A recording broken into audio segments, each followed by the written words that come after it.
Hey folks, David Stewart here. I am back. It's been quite a eventful couple of weeks, actually. So I'll start by telling you what all was going on. So the first big thing that happened was I went on vacation, and of course, sort of vacation is really, to see my wife's family and take care of some business on that end in California. So I was gone for about 10 days for that. And of course, in that time, have kind of limited internet access. I didn't have perfect internet access. And when I did, I didn't really have the opportunity to make content or do things like that. I tried to work ahead on making content, but I had actually an eye condition called iritis. Yes, it sounds really stupid, iritis, but it's a real thing, like an inflammation of my iris. So one of my irises got inflamed and was hurting. And so I didn't make videos because I would have a big red eye and it would look weird. Be like, why do you have pink eye? It wasn't pink eye. It was this other random, my immune system attacked my eye for some reason, which I've had a couple things like that. I had alopecia in my beard once. My immune system attacked my beard and then it went away. So, weird things that happen with the human body, Then you have things like that go on. So I couldn't work ahead too much on the content. I did make the Solomon Kane content. There's another Solomon Kane story I found out that's in the public domain. It was the first one published, but I think the second one written. So I'll do that one as well. And I'd like to do more just like Robert E. Howard and, kind of classic content like that. Talk more about H.P. Lovecraft, because I think there's so much that we can actually learn as writers and everyone else. It's great stuff that tends to get ignored, and the people that look at, say, for instance, Lovecraft or Robert E. Howard tend to focus on really things that don't matter as much, I think, things that are not as important. So they focus on the mythos, the Cthulhu mythos, like why Cthulhu is cool, why these old gods are cool. And what they tend not to focus on is how H.P. Lovecraft wrote the books. And so that was something with the new one. Do I have a copy of it here? Demon Ex Machina. Oh, I do. Sweet. I have a copy of it. So you guys can get this one, Demon Ex Machina. You can actually, I think, still get it for free if you join my list, maybe for the rest of the year. dvspress.com/list until I replace it with some other book that I want people to read. In this case, we're more emulating the style of H.P. Lovecraft, the way he constructs a story, rather than aping the mythos. So what tends to happen is people ape the mythos and they're lesser writers, and so they just don't write as effective a story as H.P. Lovecraft wrote, because it was more about the execution of what he did than the ideas that underline it. The ideas give weight to the execution, but it's execution that makes it actually work. Same thing with Robert E. Howard. Robert E. Howard created Solomon Kane, Kull, Exile of Atlantis, Conan the Barbarian, and really a host of other minor characters that you may be familiar with. And so the focus tends to be on the character. What makes Conan Conan? Well, I think it's more important to look at how Robert E. Howard wrote the Conan stories, or in this case, how Robert E. Howard wrote the Solomon Kane stories, because that is a little bit more important to his impact on literature than just the character of Solomon Kane. That is to say, I think people like Conan and people like Solomon Kane because they like the stories that Conan and Solomon Kane appeared in, not because Solomon Kane and Conan are abstractly good characters. They're good characters, but we only care about them because they were in stories that were good.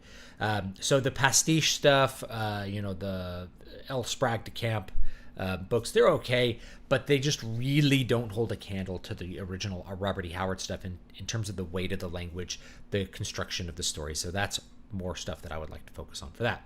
Anyway, so yeah, I had iritis. I was on vacation and away from the internet. And then I came back home and the power was out. And the power was out because my neighborhood got hit by my mom, who lives right by me, says it was a tornado. And it sounded like a train, so that usually means tornado. And I heard from other people it was this, I don't know what they call it. It's some kind of weird wind event. But over at the airport, the George Bush Intercontinental Airport, they recorded the highest wind speed ever in the area, which was like 100 miles an hour, 97 miles an hour. So our neighborhood got hit by these super intense tornado winds and knocked a bunch of trees down. So the power was out for the whole neighborhood for like a week. Of course, this happened before I had gotten back to Texas. So we found out about this, I think, a couple days before we were ready to drive down to Fresno. We flew out of Fresno. What were we going to do? Well, I had put in I'm not a huge prepper, right? I'm not like, there's guys who do prepping channels and they have bug out bags and they have like cabins in the woods. That's not really me. I can go places if I need to get out of the Houston area, but I'm kind of out of the Houston area. I'm the place that people would want to go. If you want to go like immediately out of the metropolitan area, I'm actually in the woods, right? That's why our power was out. Is like the forest got, I live in the forest. Anyway. So I have a lot of preparations for if the power's out, like if a hurricane hits. I have a generator. I have my whole house set up so that I can plug in my generator and run refrigerators and freezers and everything like that. Well, the problem with that is that you have to be home to run the generator. I don't have an automatic whole house generator. Well, makes me rethink not having that because this was the event where I wasn't there to turn on the generator. So what happened? We lost all of our food. And because we like to prepare well ahead of things, we have 2 freezers full of stuff that we keep forever.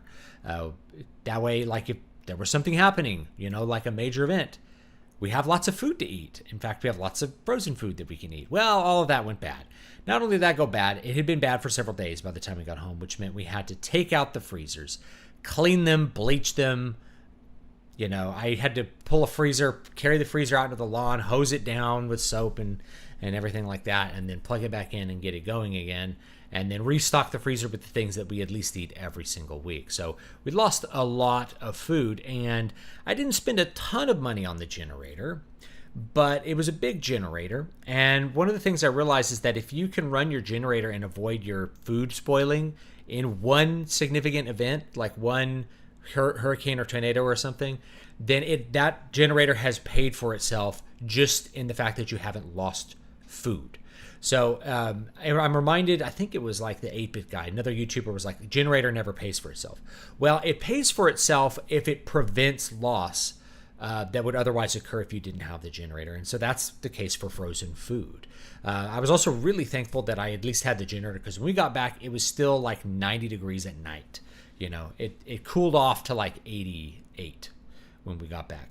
So I was able to get the generator out, get it running, run a couple of air conditioners and a couple of rooms, like window ACs, to get things cooled off so that we could comfortably sleep and stay comfortably there, because we still got a heat wave. It got up to like 103 the next day.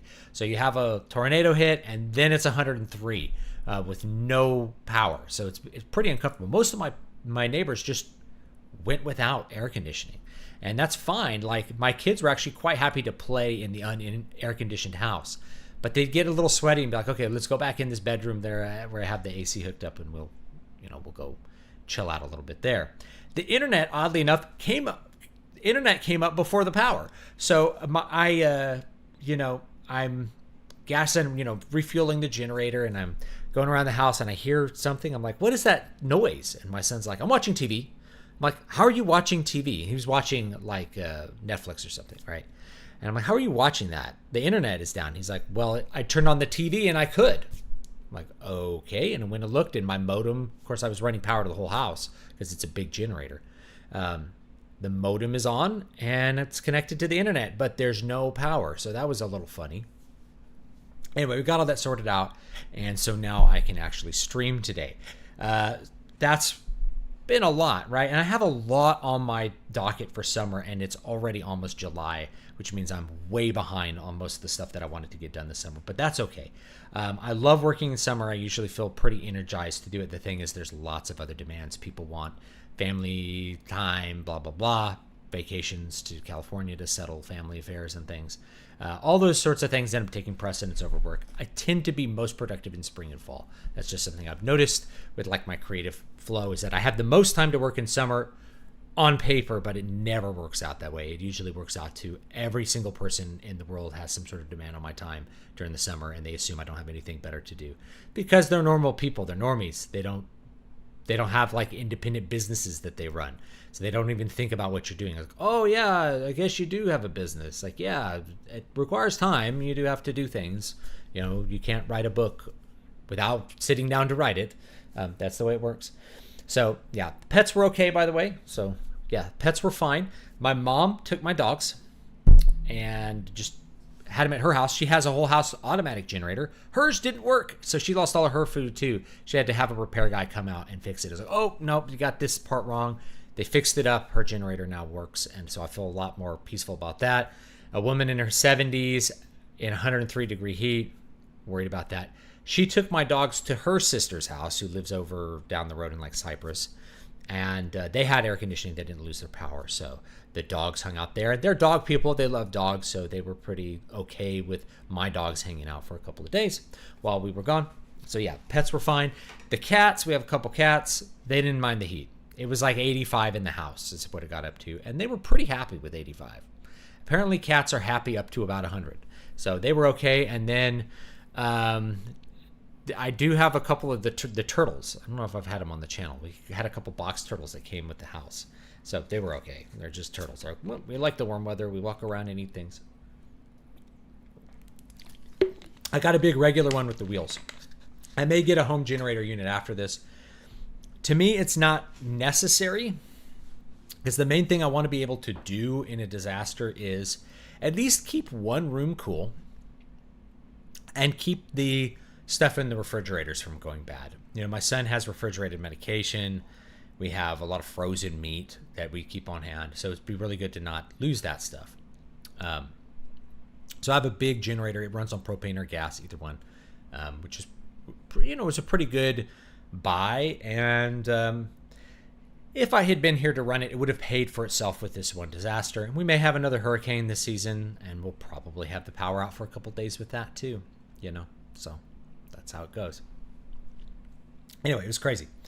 David, you're getting Starfield. Almost assuredly, I will get it.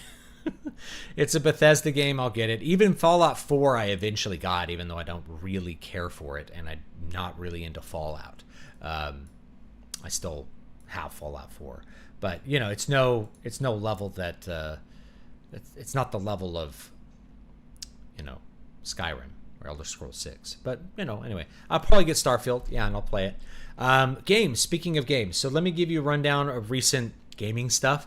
So while I was away, I don't have my Steam Deck here. I brought my Steam Deck. Wow, Steam Deck is amazing. So if you're wondering, hey, should I buy a PS5 or a Steam Deck? The answer is the Steam Deck. It's super versatile and an amazing piece of hardware. It runs Diablo 4 flawlessly. It also runs Final Fantasy 15 flawlessly. Now, which of those two games did I play? I played Final Fantasy 15. I did not play... I played Diablo 4 one time, I think, on my trip. And that's it. That's the only time I played Diablo 4. Why didn't I not play it more? Well, the truth was that I just am not that interested in Diablo 4.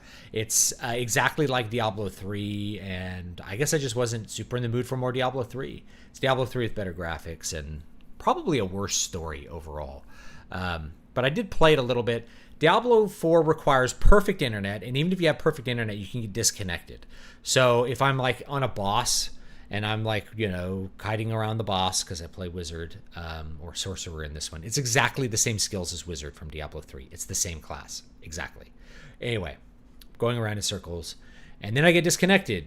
Not because my internet went down, but because something happened with Blizzard. Oh, I log back in. I'm back in town. There's no portal. I have to walk all the way back out of the dungeon, do the entire thing again. I don't like that. You know, I really dislike that. It's Diablo 2 and Diablo 1 were much better in that regard, and Diablo 3 was better in that regard. If I had to log out of Diablo 3, I could be reasonably assured of getting back in right where I was, or very close to it, to do what I was doing. It was much easier to move around the map with Diablo 3, and therefore just better for casual play. Anyway, yeah, Diablo 4. It's just I'm not ready to say it's on the level of StarCraft 2 where I regret buying it, but I just am not very interested in Diablo 4. Then Final Fantasy 16 came out. I didn't pre-order it because I knew I was going to be gone while it came out, and then my power was off, so I went and bought it. And Final Fantasy 16 is awesome. So that is a really good game. In fact, it's the best graphical game I've seen for the PS5 for sure. And that's not just in terms of fidelity, but aesthetics. The fidelity and the aesthetics really work well together. It's a beautiful looking game. The animations are smooth. The characters look great. So yeah, in terms of visuals, it's the best visual experience on the PS5 right now. Totally worth picking up a system if you're a Final Fantasy head and you've been waiting, but I'd still say Steam Deck is a better buy. The music is amazing. The story is really good in Final Fantasy 16.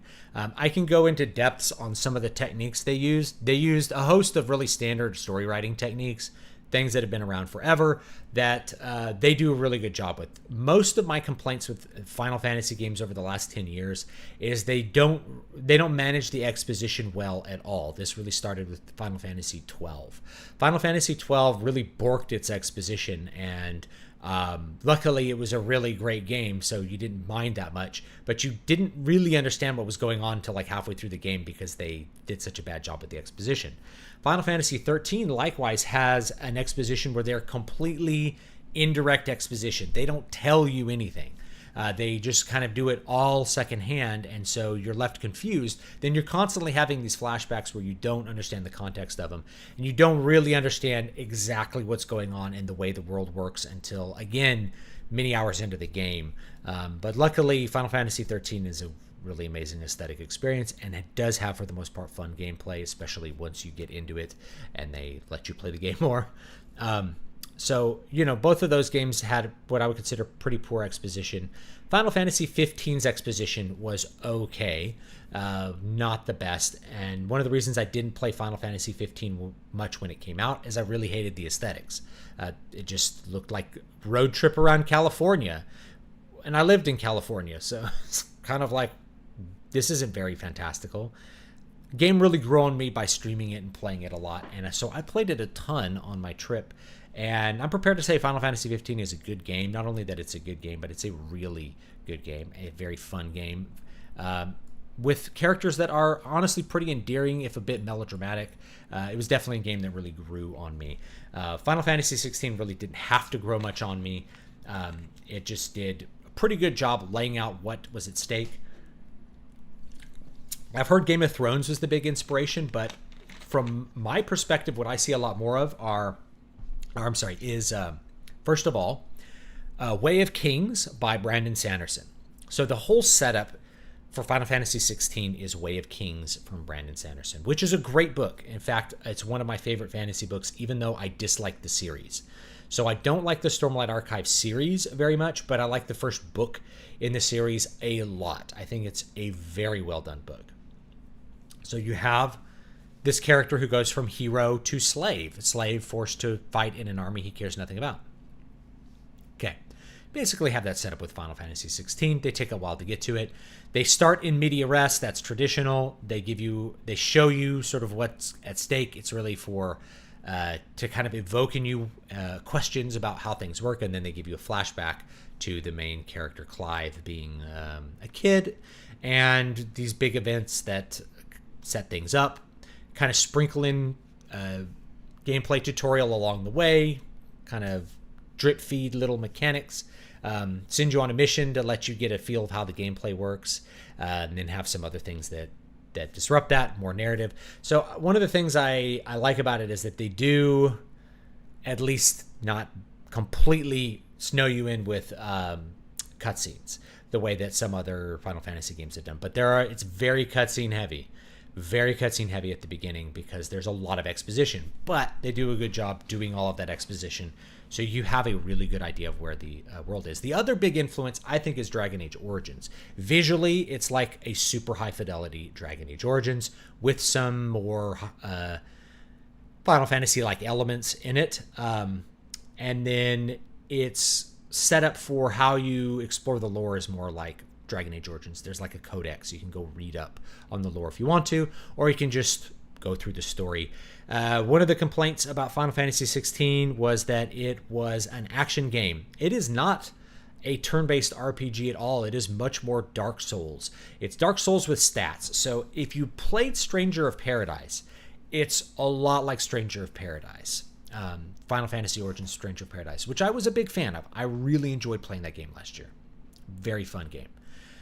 So this one's really fun. I think the combat's really fun. I love action combat like Dark Souls, Demon Souls, all, Bloodborne, all that kind of stuff. I enjoy that kind of gameplay. So this game's right up my alley. Maybe it's a bit too easy. I don't know. It feels okay because I've played these games before. I'm wondering, like, now am I good enough at the Dark Souls kind of stuff that I feel like this is too easy? But anyway, it's a lot of fun. For people who are wanting the turn-based thing, you're probably going to have to wait for Dragon Quest, right? There's plenty of other turn-based games out there. This is not going to be one of them. But you do have to ask at a certain point, like, it's calling itself Final Fantasy. How much should we expect it to have some sort of turn-based battle system?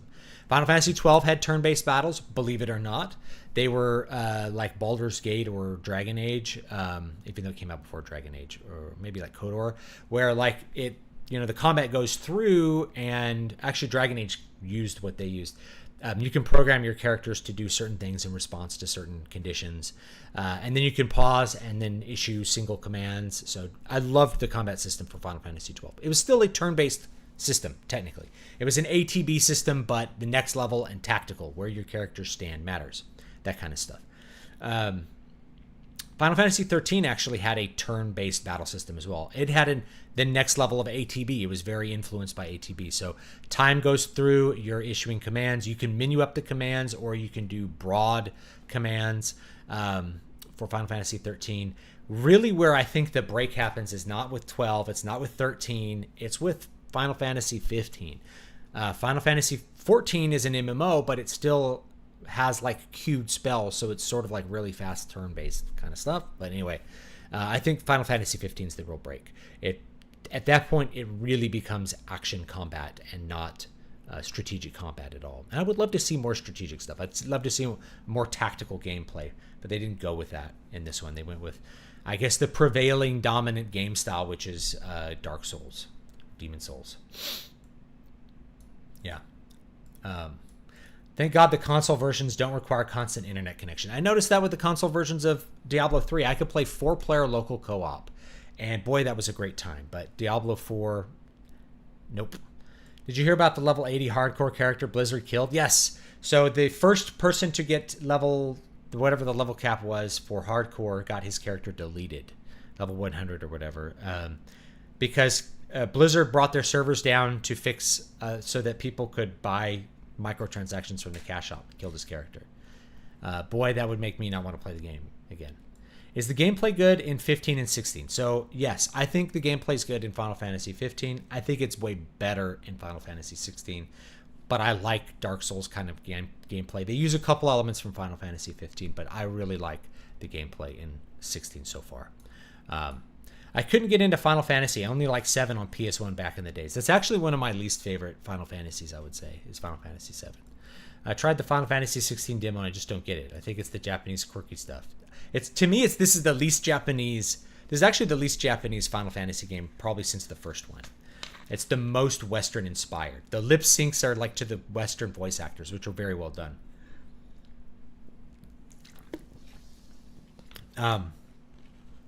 I think it's very Western, actually.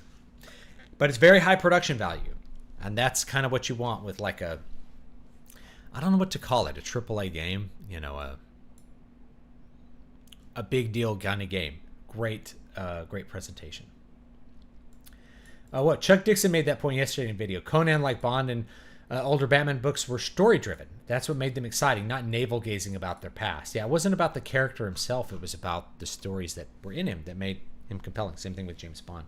James Bond is a very plot-heavy franchise. It's about the plot of the story. Like, what's the spy story that James Bond is in for this movie? There's always like a good, intense plot. Not always, but usually a good, intense plot in a James Bond movie. especially something like GoldenEye with lots of twists and turns. That's what you think of with Bond. It's not just James Bond as a character. We like him because he's in the movies that are full of good stories, you know. So anyway, I think maybe we'll play some Final Fantasy 15 simply because I can't like pause this stream and then bring Final Fantasy 16 onto it because it starts a new stream on the PS5, and I also don't have a good mic set up for my PS5 right now. So I would sound like garbage. And that's the feedback I've gotten every time I've streamed, like with the controller microphone, like, hello, folks. They're like, man, you sound like crap. Like, well, they put a microphone in the controller. That's good. One thing I will say about the PS5 that's cool is that they still have the headphone jack in the controller. You can plug in your good Sennheisers, or mine are by Bayer Dynamic. That's who makes my headphones. They're good. They're good headphones. Probably play some Final Fantasy 15, and that'll be fun. I need to get a controller out though, so let me go grab a controller real quick.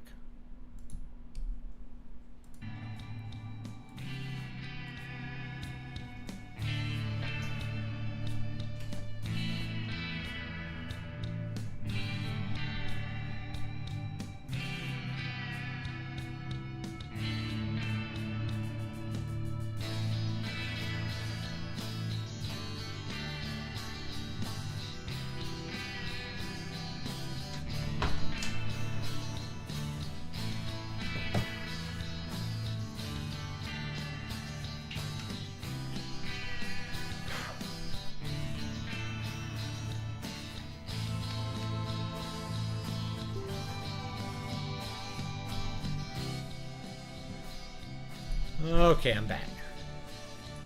Let's send a little bit of music there. Okay, let's go ahead. I'm going to bring this over here. Let's go ahead and open this up and bring that over there so I can see the chat. Yeah, all right, here we go. Hopefully this has my last game I played on it. I played this, uh-oh. Well, we'll see if it has my saved game here. Not viewed a game. Where is it? There it is. A Final Fantasy for fans and first timers. Actually, kind of true. This game definitely grew on me.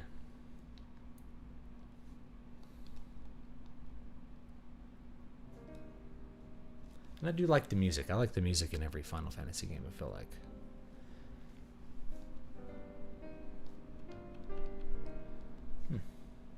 Controller not working here.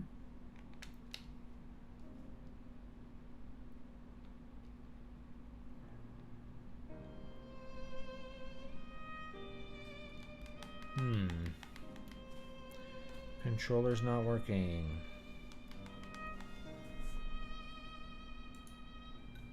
Oh, there we go. I have to click into the game window, that's why. There it is. Where she lived, level 50.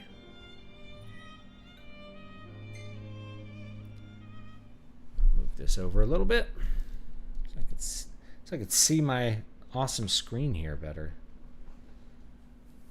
Take cover behind obstacles and avoid enemy attention to accelerate HP and MP recovery rates.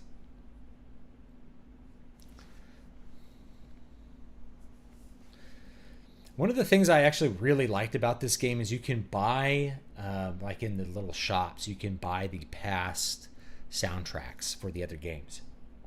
And that seems like a silly kind of thing, but it really it lets you when you're driving around, it really lets you experience a lot of different great music versus, there's just the standard music. Where's that going? All right. Follow the quest marker. This game does look good on the Steam Deck, but it looks pretty incredible on my home PC, I gotta say. It's a pretty good experience.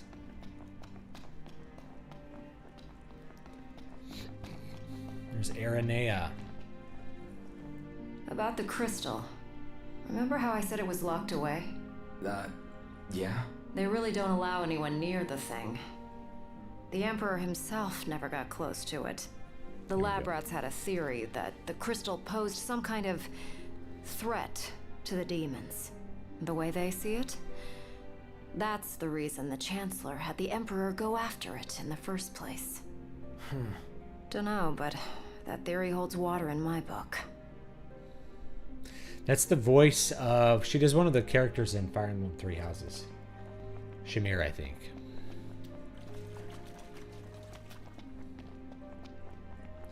This guy has something to buy. What you got here? Let's buy some potions. This game's very much built around like buying potions and stuff. Kind of funny. Alright, let's run over here. So how come our soldiers don't wear cool armor like this? Like a knight. Cool surcoat. Should have surcoats for our soldiers too.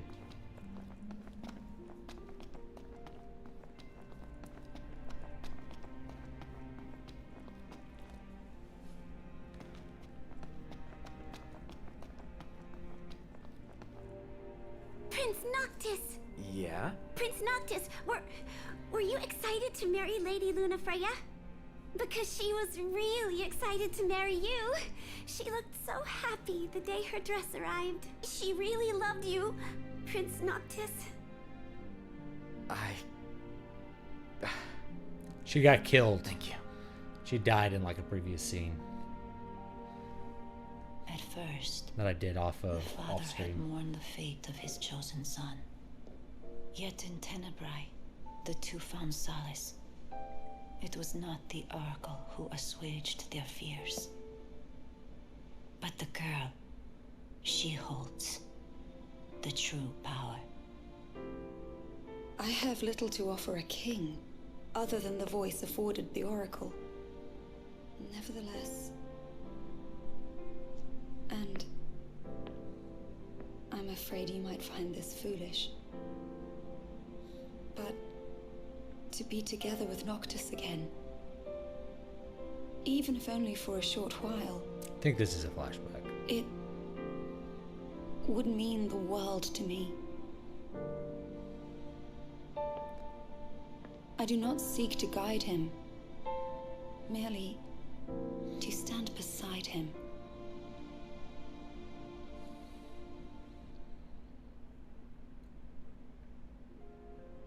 Lady Lunafreya worried she was burdening you with the wedding.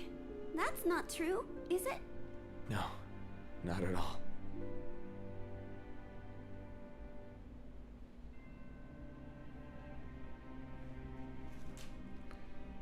Chat here. Where's my chat? There it is. Okay. Is Final Fantasy my favorite franchise? At this point, probably. But that's not because I like love every game. You know, generally I like the games. It's either this or Mario. It's that it's done so many games for so long, there's bound to be like ones in there that you love. You know? Before falling into eternal slumber, the six bequeathed unto man one last treasure, a ring. Yet who among us was fit to possess this gift of the gods? After some time, the ring was transferred to the hands of a man blessed with powers divine, ultimately developing the mark, identifying one fit to rule. How in the world could something like this happen? Perhaps this is the way our house is gone. So you're Lady Lunafreya's fiancé, right? Wanna know something? Okay then. Everyone knows she liked pretty flowers, but you wanna know what else she liked? Cool stickers. It has to be true. Where are we supposed to go now, Mama? I don't know yet, but Mama will find us somewhere new. Ready to depart. Just swapped out the Oh, this damaged is Biggs cars and for some Wedge. new ones. Give one of us a holler when you're ready to shove off then. Dining car's open, if you need a break.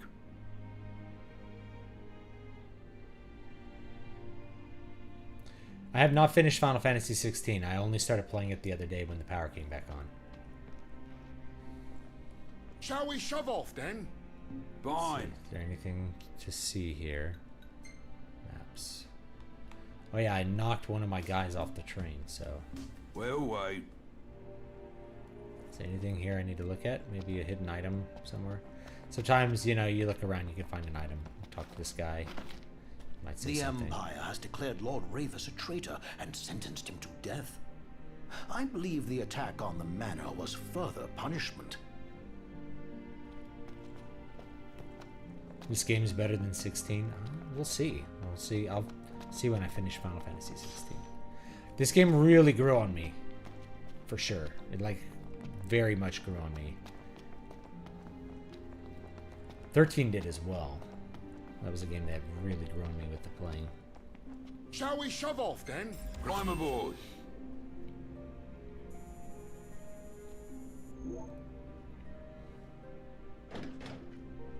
Don't worry about the civilians. They're in my good hands. Yeah, this came out in 2015 or 2016. Can't say the same for you. Watch yourselves in the capital. I actually don't even remember it coming out. I just remember seeing it on the store shelf. I'm like, whoa, a game came out. But I was so busy at the time, I just wasn't. I wasn't paying any attention to like gaming news at all. It's snowing. Get your ass on board. Yes, sir. Then I played it for a bit and I didn't like it because I was just driving around in a car. I thought that was stupid. Now I actually end up really liking it. A frozen ravine where the fallen Shiva lies, a solitary railroad carved through its unforgiving snowscape. With Biggs and Wedge driving, the train makes its slow and steady way toward the Imperial capital. The speed with which AI image generation is still improving is mind-boggling. Mid-Journey version 5.2 and Stable Diffusion's SDXL are vastly better than anything from just a few months ago. Yeah, I think we'll reach a point where, like, there may be... Here's where I judge it getting better, is that it's getting better at drawing hands. It's getting better at certain details. Certain other things, it's still... You know, it can't compose a scene in the way a human would still. No wonder it's so cold in here. But it can produce really good assets. Cadaver. Won't be a blessing if all we got's a body. Let us hope we pass through the gorge without incident. It's what's after the gorge I'm worried about. You know, and I'm personally okay using AI assets for my designs and stuff. I don't care that much about it. Because otherwise I just use stock photos. But it's kind of weird that people have... This was like the point that people are like, wait a minute, you need to hire artists. It's like, we stopped hiring artists 25 years ago, dude. And started photoshopping things. Because it was way cheaper. Once we get through Gorvus, we're there. We've come quite a long way. Walk around until the train... Oh yeah, he's blind now, by the way. You can't see. No, alright. Let's see if there's anything to get. Any items. Is there an item? Yes. Item. Elixir. I've been like saving elixirs, not realizing they just aren't very rare in this game. They're like pretty common. Actually, I'm going to change one thing.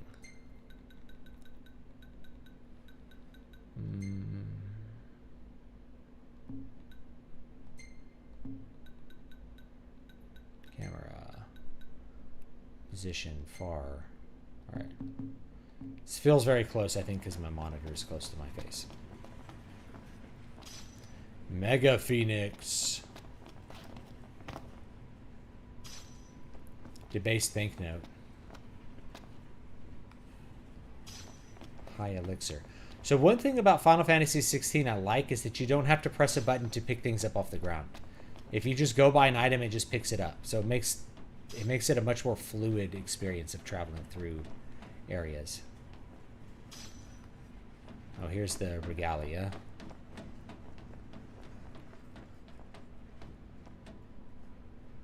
There's the train going through a tunnel. Okay. The regalia.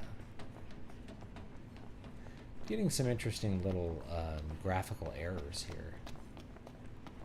I wonder if it's because of the weather outside. It looks like there's a little snow coming into the cabinet. Or the cabin of the...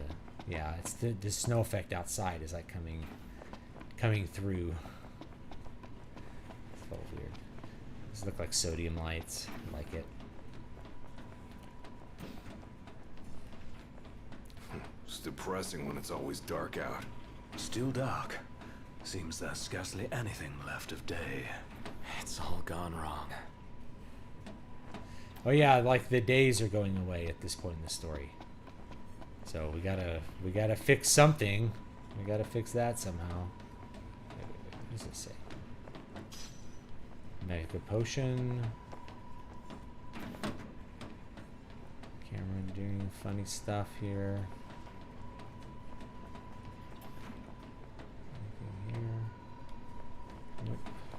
Anything here? Bet you there's something here. It's gotta be. Do I get to suplex the train? Who could this be? Hey, what's up? Okay, thanks for letting us know.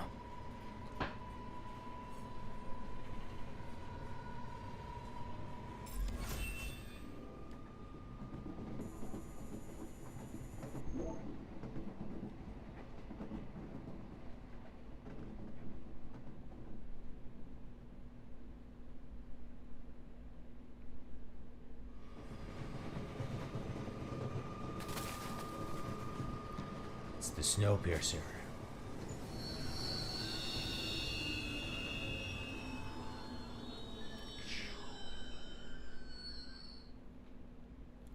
I wonder what it could be this time. Attention now. Yeah? What's wrong? You may have noticed we stopped. As for the cause, outside of it. We'll take a look. Oh, no. I hope it's just a quick snow shoveling job. Indeed.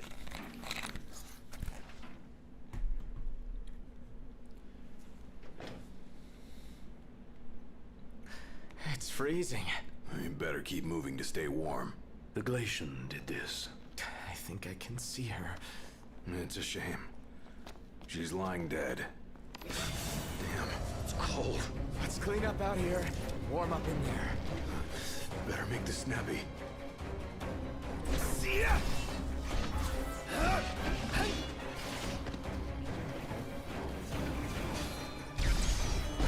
See if I remember how to play this game. Like, all the controls are a little different from Final Fantasy 16.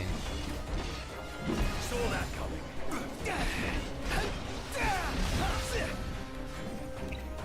Gladio.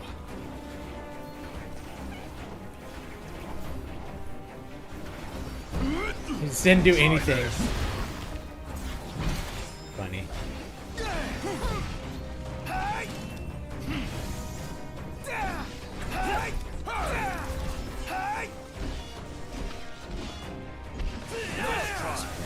Oh no.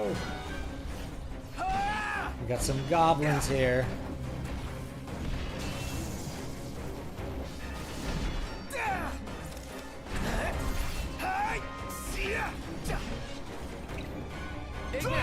Just the thing.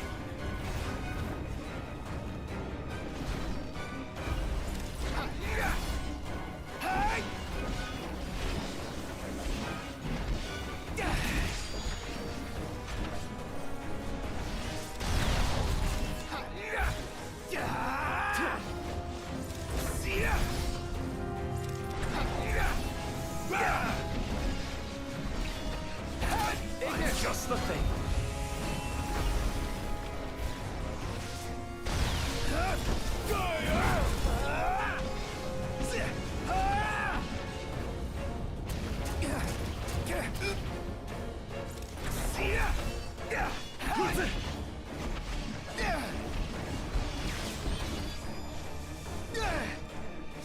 Gladio.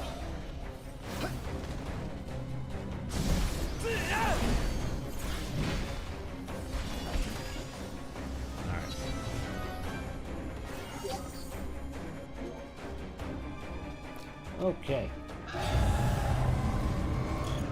Okay, here we go. A death claw.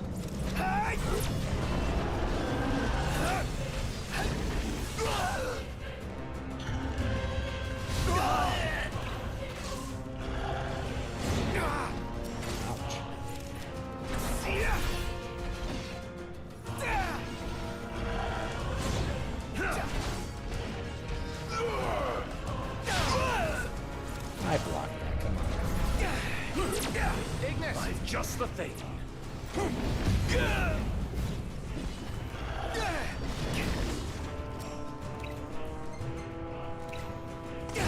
Gladio.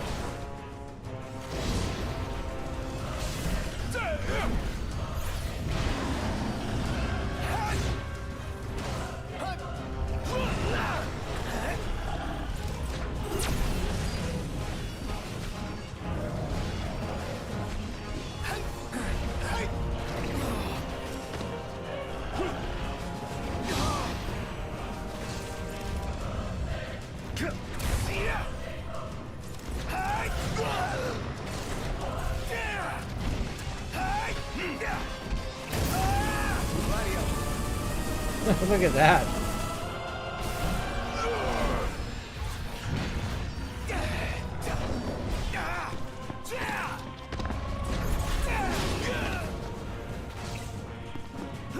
Ignis, Just the thing.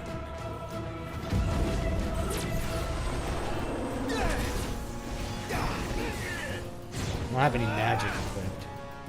I should do that. Equip magic? There we go. Here. Let's see what I got here. Here we go. Fire.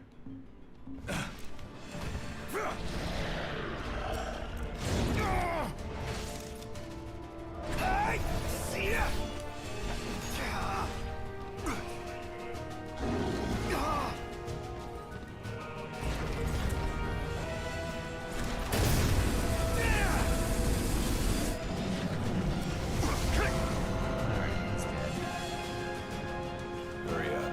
Ain't got time to waste. think I don't know that. Guess the Death Claw's got more lasers since New Vegas. Hey, Knocked! What's up? You better get in here. Something's Got not it. right. Come on, Be there in a Iggy. sec. Right. Something about killing monsters in a cool three-piece pinstripe suit. No way. You! Hold it! That son of a bitch.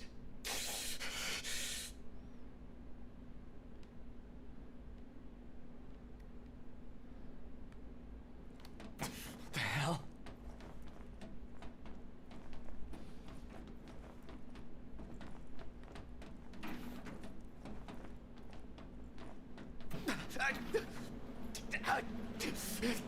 Prompto, I accidentally knocked him off the train. So I don't know if he comes back, but I knocked him off the train when Arden used illusion to make me think he was him, and then I knocked Prompto off the train. Stop! Stop, damn it! Where is he? Where's Prompto? Oh, there you are. I'm worried about your friends. They've fallen and they can't get up. Why not lend them a hand?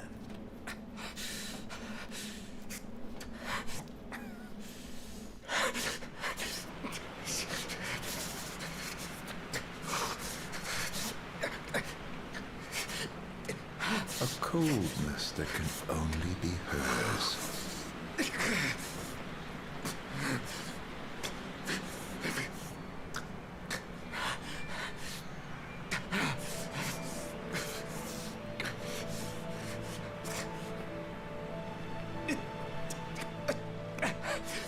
Ah, the face you wore the day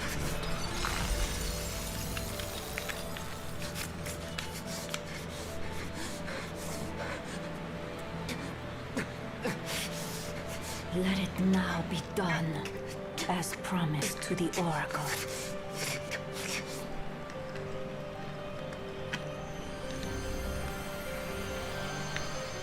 Tiana, it's you. You're the Glacian. Tales of the past and It's quite an hopes for outfit. the future are manifest in the King of Kings. The Frostbearer's blessing shall be his.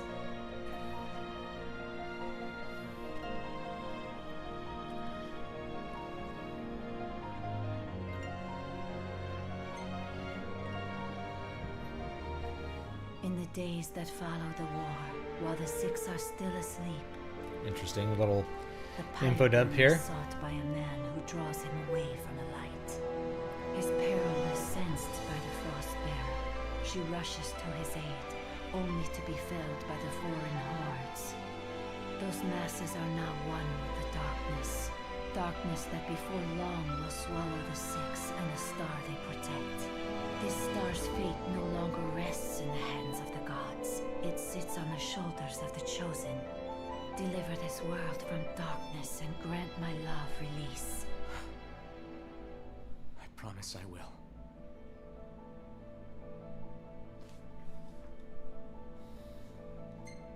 Ask about tales of the past.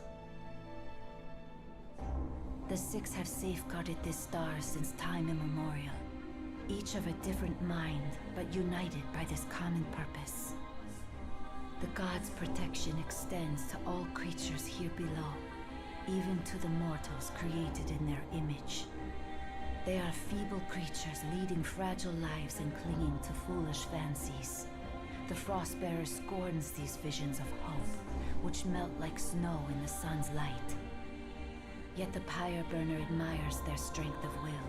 For their reverence, he grants unto them his flame, and the world of man flourishes. His benevolence warms the frozen heart of the Frostbearer. The mortals have earned her respect, he her love and admiration.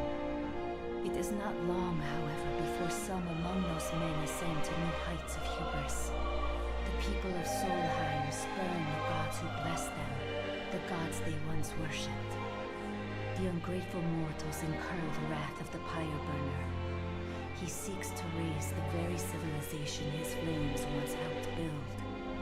But the Six are sworn to defend the star and all her inhabitants from harm, and, at times, from one another. The flames of war surge as Solheim fends off the Pyre Burner's fire. The gods' pleas for peace fall on deaf ears, and the battle rages on. When the smoke clears, the world of man is in ruins, their star left scarred for time eternal. Wearied from war, the Six seek solace in slumber. This tale of our shared past is entrusted to the King of Kings, that he may see it to its conclusion. The Oracle is no longer of this world, but her thoughts remain, and they must be known.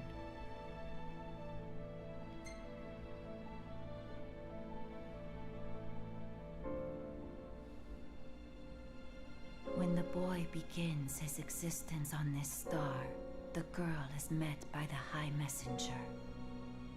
It is ordained that she will work with him to return the light. The girl reaffirms that promise. The High Messenger is moved by the girl's determination, her heart warmed by the girl's benevolence. Her faith in mankind is restored once more. I think it is kind of cool. You could skip all these cutscenes if you wanted. Sister, cease this madness. That boy will never be king. Noctis is chosen. It is ordained. You of all people should know. I know that you are throwing your life away. That may be.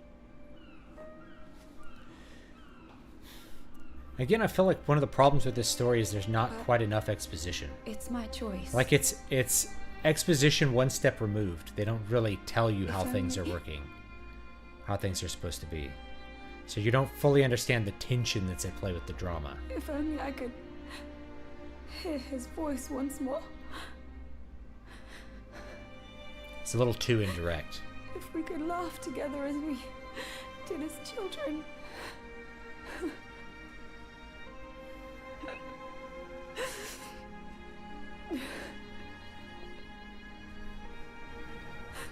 If we could live out our days together as we once dreamed. Wherefore does the lady weep? Forgive me. I vowed to only cry where prying eyes cannot see the tears in mine. Yet others need not hide their grief. Is she so different from them? No. She is no different at all. She wants exactly what they do. To be with the one she loves. but want though she may, it is not to be. IMO storytelling in Final Fantasy 16 is really good. Some of the best in the series. I think so. I think it's actually the best exposition they've ever done, possibly, besides Final Fantasy 4. Gentiana. And maybe 7 actually has very good exposition as well. Spoken from her lips, then the messengers shall see that they are heard. The god's favor and the lady's love shall be. There's some other techniques they use too. There's totally like save the cat, kick the dog moments. They really amp up the evil of the evil characters and the good of the good characters. The main character, Clive or Wyvern, I am undeserving of your kindness. he's one of these good sort of brooding characters that has like an inner goodness, but is like, you know, has a conflict within because he wants revenge above everything else. So it's a good inner conflict that they set up at the beginning. And so the promise is fulfilled. As her words go with him, so shall my blessing.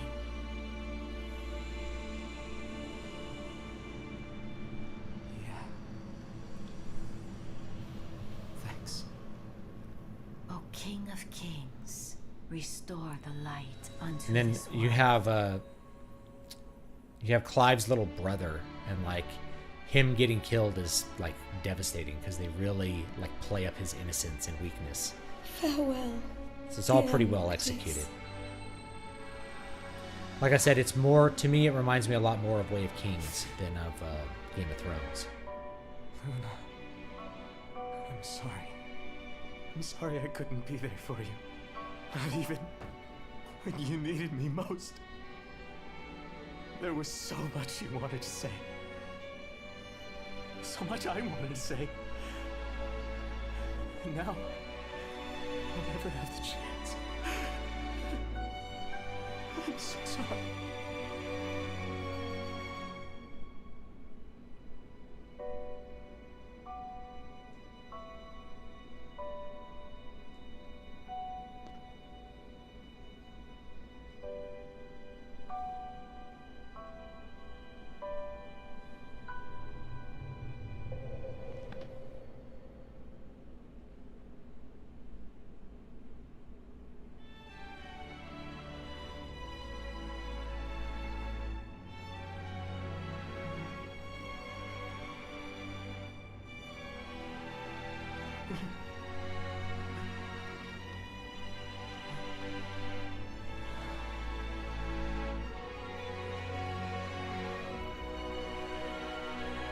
I won't let you down. I know you won't. Luna. You and I will be together again someday. I promise.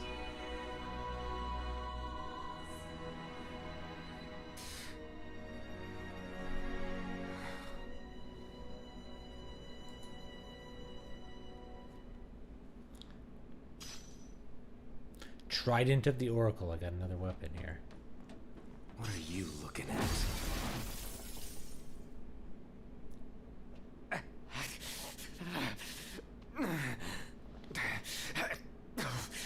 Hey, wake up.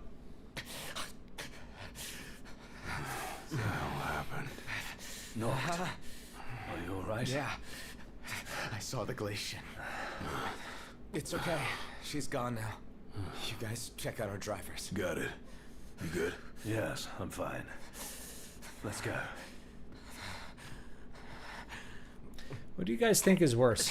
Being really hot or really cold? I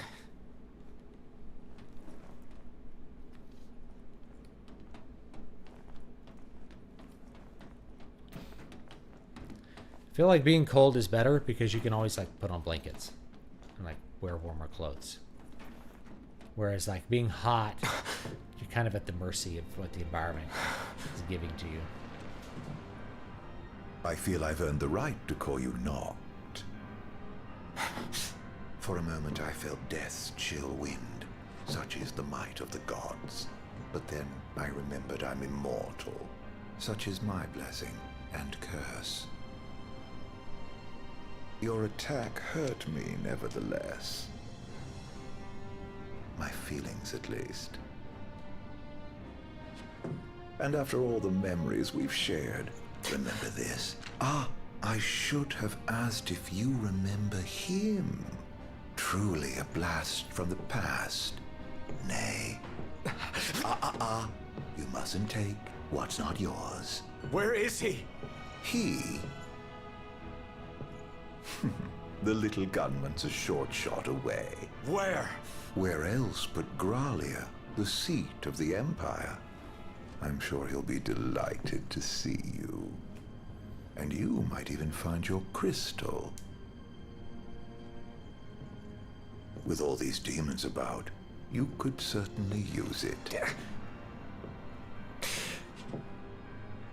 Off you go then. Yeah, you really can't take your skin off. I wouldn't want to keep down. you from your friend.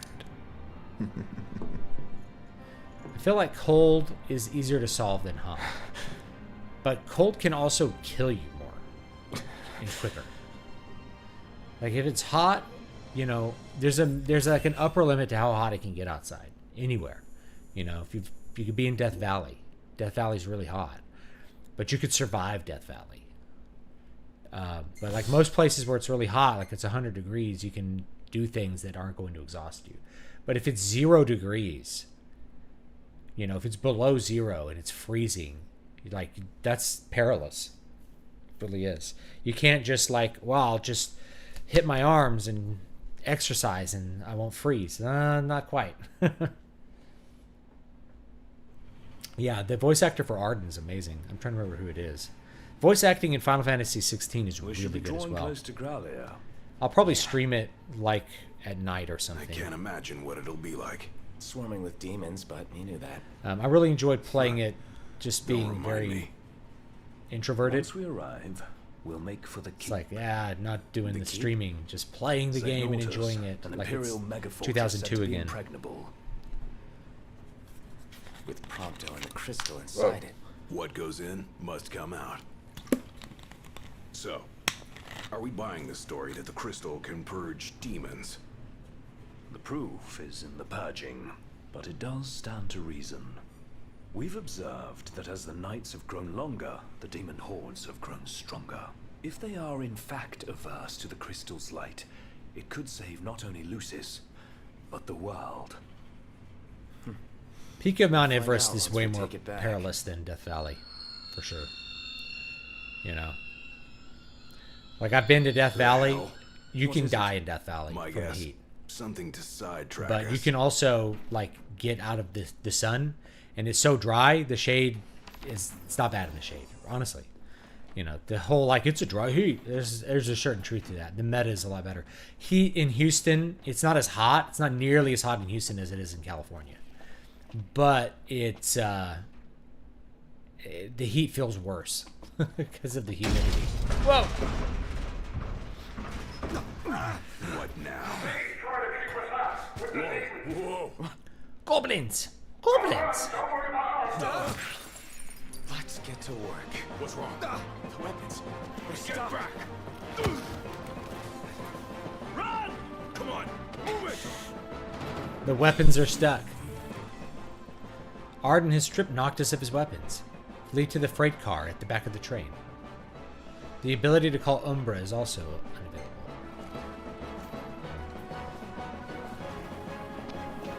Wait, I'm supposed to go the other way. What am I doing? These guys attack me? These little snagas? They didn't even attack me. Only a matter of time before we run out of room to run. Got a better idea? We trade the train for the regalia. Come on! On my way. Noct, the freight car. Keep moving. Ah! Oh, I guess they can hurt you. Enemy stole a potion.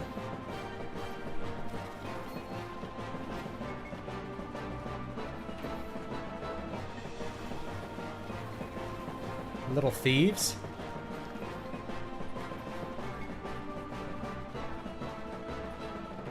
Alright.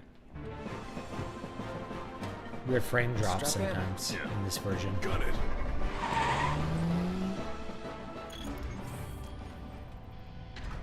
Threat upgraded. Activating level 4 security measures. Sealing all gates. There's so many wonky lines in the cutscenes, but it kind of works. The city's defense system has begun sealing all entrances. Make it into Graylia before the gate closes. Put the pedal to the metal. That's the idea. Don't crash.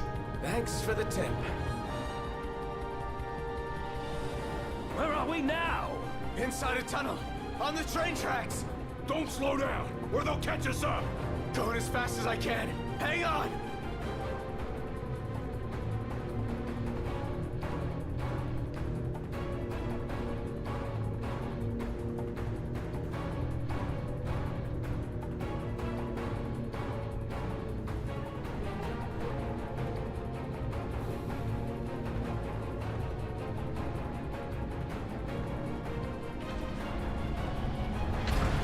What was that? They're trying to blow us off the tracks. One clean hit, and it's over. It'll take a bit more than that to stop His Majesty's trusty steed. Dodging one thing to run into another. The Regalia can take the punishment. Just focus on your driving. You can do it, girl. You can get through this. I spun out. Oh no! Actually spun out. Didn't realize you could do that in this. So we gotta program a racing section in this game. Floor it! Come on, old girl.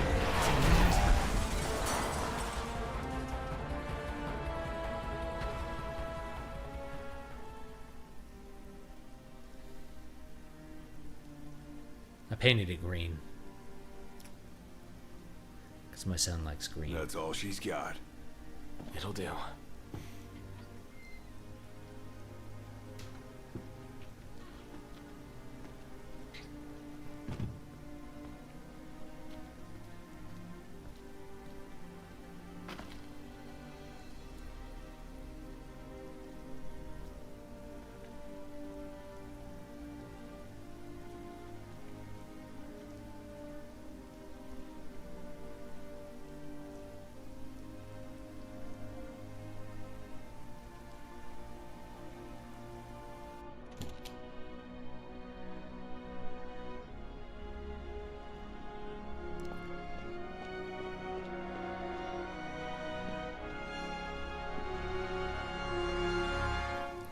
That's his dad. Dad. Thanks for everything.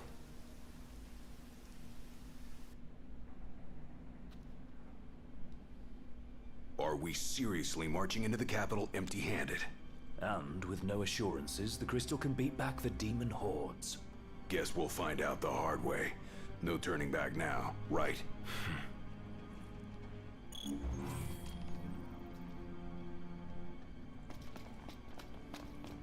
I get my stuff out of the trunk. This thing could come down at any time. Let's be quick. Come on, this way. Whoa. It's gonna follow me. Are they trying to make me feel bad about a car? Yes. And it works. Hey! Man, I would feel totally bad if I lost my dad's car. Who will you follow? Noctis or Gladiolus and Ignis? Proceed as Noctis, yes. Chapter 13, verse 2 is now available. Access by switching to Gladiolus at Dormitoriums. Look at you, all by your lonesome. You again. You know, for an Imperial Chancellor, you are one sick son of a bitch. Demons, the hell do you want? Leave me alone. This is getting out of hand. This way. The demons are chasing me. I mean, the capital looks pretty cool, I gotta say. Definitely is graphically pretty good. Where do I go here? Go into something else.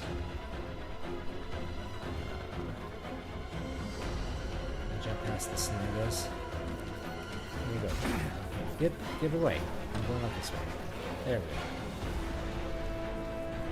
We'll go up the stairs. Away from the snagas. Jump over the snagas.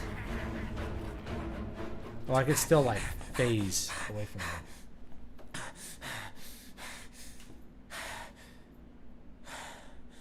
Off topic, but considering the aesthetics of this game, do you think it was an attempt by Square to draw in a more modern audience, a more Western audience? I don't know. Maybe. I don't know what... Originally, this was called Final Fantasy Versus 13, and it was another Final Fantasy 13 spinoff, but they made it its own game.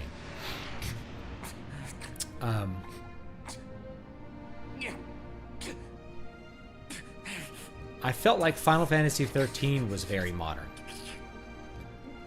But I don't know. Maybe they wanted aesthetics that were more like real life. You know what I mean? I don't know. I initially did not really like the aesthetics.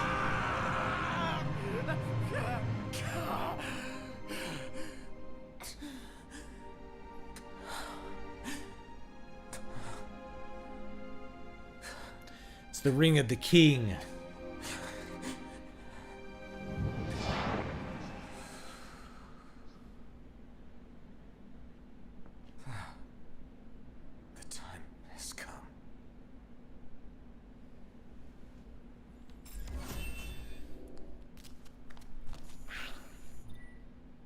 Harbored within the Ring of the Lucii, Arcana encompasses 3 powerful spells. The first of these is Death, which drains a foe's life force to restore your own. Oh, cool. How did they get in here? Over here.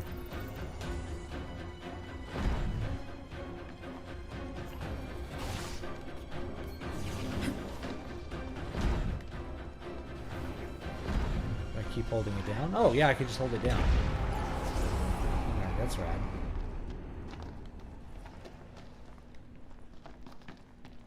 This is like no person going here.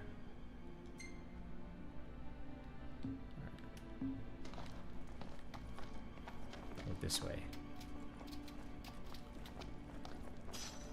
Beautiful bottle. Either.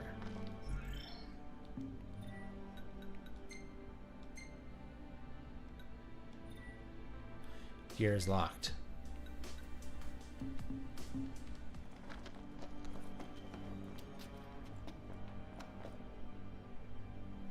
Looks like it's connected below. Might be my ticket to the top. Let's say Final Fantasy 13 was more nondescript, vaguely near future. Oh, it was very science fiction. But a modern audience doesn't necessarily want things to look modern or contemporary. It may not like want knights though. Maybe, I don't know. They've always had sci-fi as like part of Final Fantasy.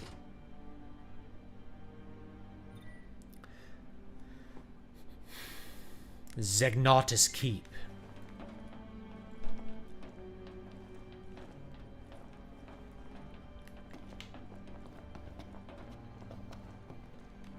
Alright, how do I get over there though?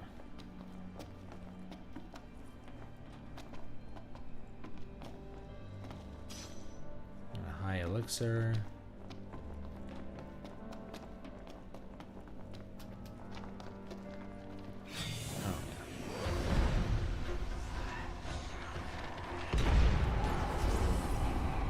Refills a lot of health.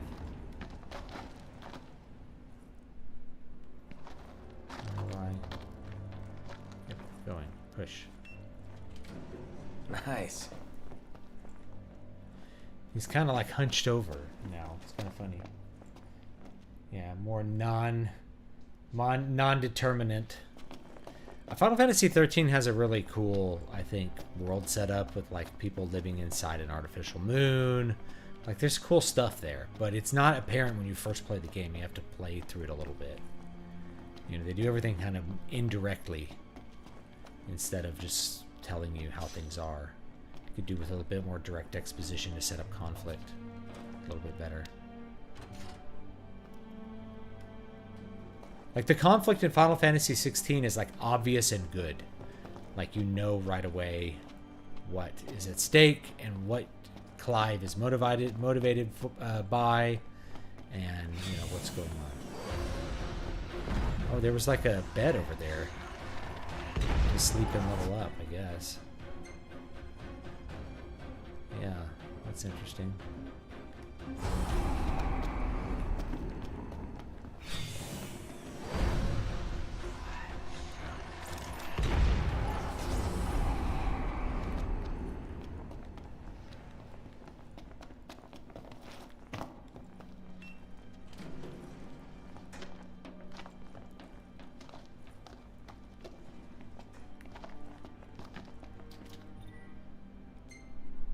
Let's see here. All right. Should be able to go this way now.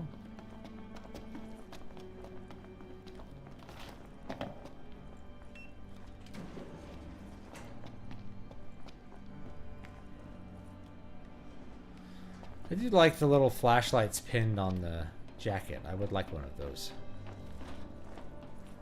All right, what am I doing here? Operate. Press the buttons. I'm pressing the buttons. Press them.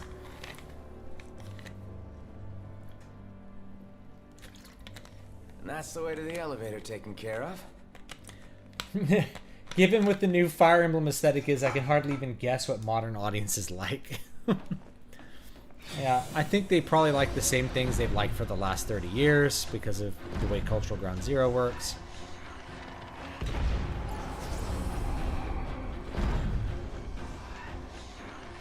Oh, this uses my mana. That's cool. Where do I need to go now? Guess the other way.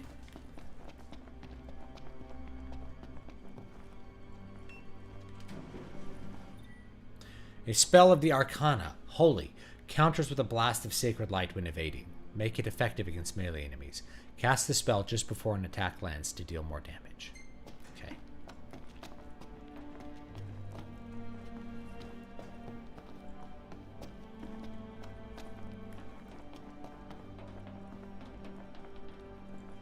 Go through this way, I guess.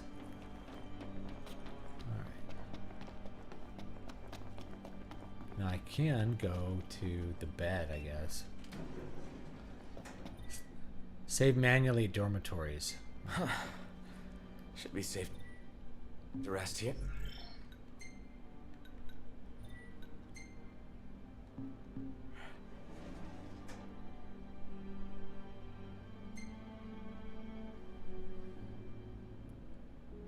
D.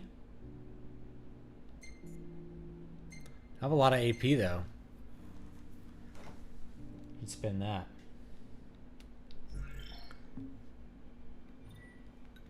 Ascension. Combat.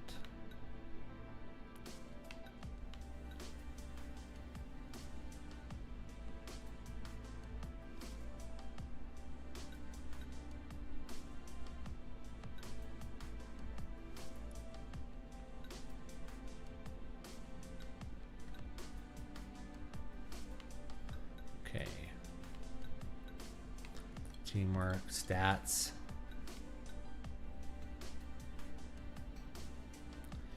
Just give my guy 500 health here. There we go. Look at that. 500 extra health. That works.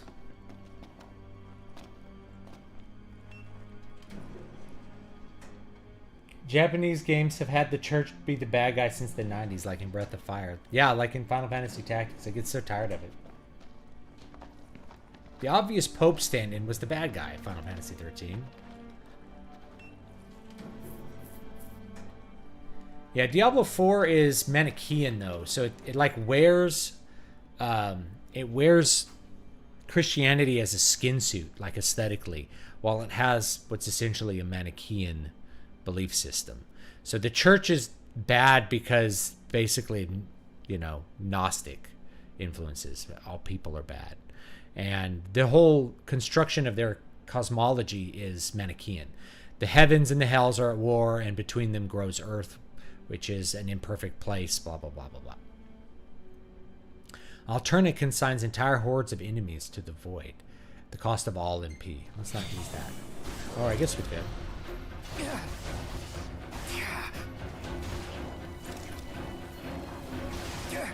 How do I do it?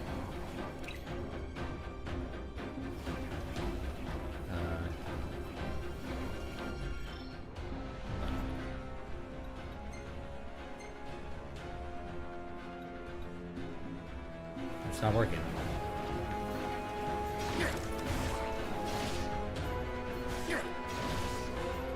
Yeah, it's not really working here, is it?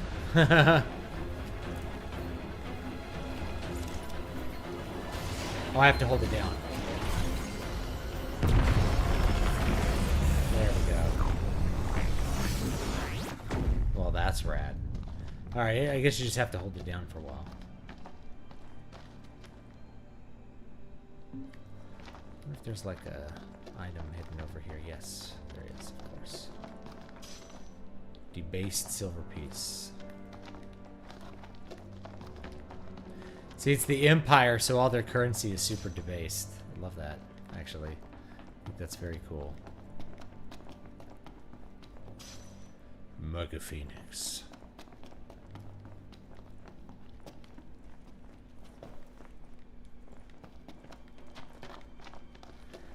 Yeah, Fire Emblem Three Houses had like Church of the Bad Guys again. It's like, can't we just have like people actually have a religion in a game? Everything have to be so cynical about religions. Can't characters just be Christian or Buddhist, you know? And like believe in it? Dead quiet. Where did everybody go?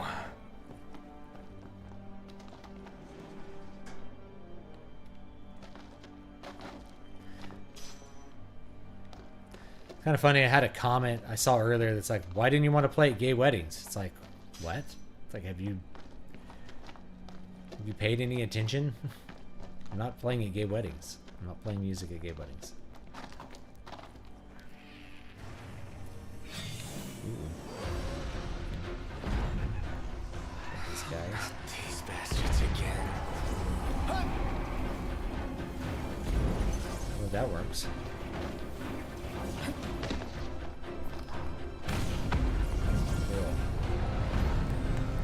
Suck the life out of this little snobby guy.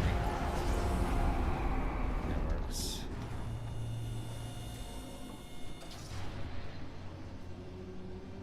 This whole city gives me the Yeah, chills. Final Fantasy X has a pretty good fictional religion, but you still have the Pope as the bad guy in Final Fantasy X. But it's more like comfort. How does it feel to be powerless? It's not the religion is bad, but there's a bad guy that's in it, you know. Gotta hurry and find them, wherever they are.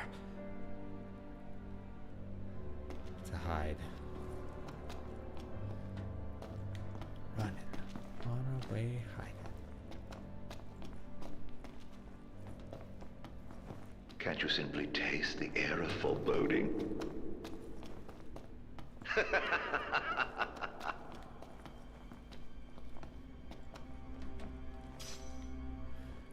Bit.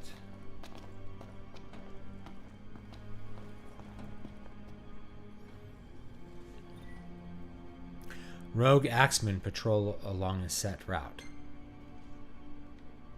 Can I just kill them? Hiding from rogue axemen allows you to avoid conflict and recover MP. Well, I'm just... Noctis cannot operate doors and devices while the enemy is aware of his presence. In the state of conflict, by taking out all hostiles or simply leaving the area. These don't look like typical MTs. Must be tiring having to run all the time. That magic is a royal disappointment. Which way am I supposed to be going? I got completely turned around here. Alright, I'm going the opposite way I need to.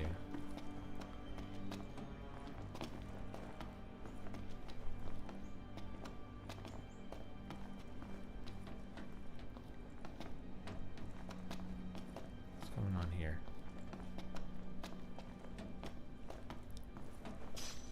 Mithril shaft. That's what they call it in the business. An old book. I'll just pick that up.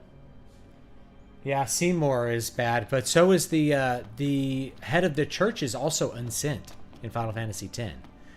I don't remember why exactly. I have to play it again. And then Sin is just your dad. It's hilarious. Yeah, in Final Fantasy X, the entire church leadership were all unsent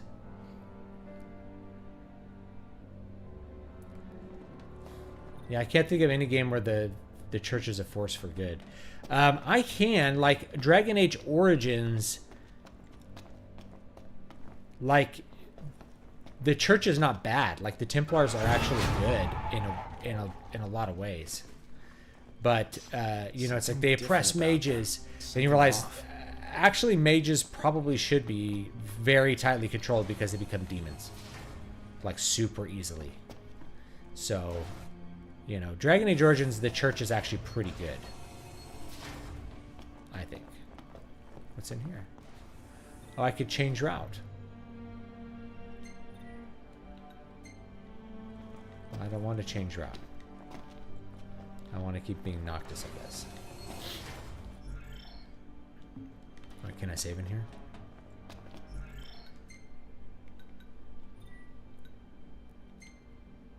Alright. Otherwise you can't save. And I go right or left? I guess right. But, I mean, what's left? Maybe there's an item back here. Or this is like another way to do it. A purple item. There's some streaker running around here. Use the key card to access the upper levels. Ooh, there he is. I mean, I could probably just kill this guy, you know. It's really not that hard to kill them.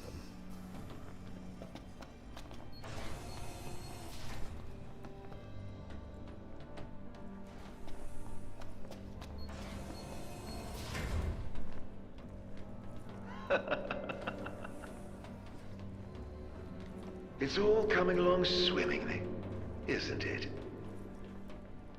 See, at this point, these aesthetics make me think of Final Fantasy VI. Big time.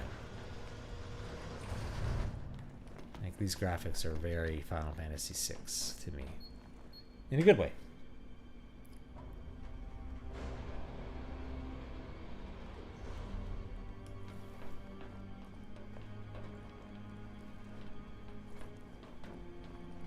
Got some dead guys who can come back to life.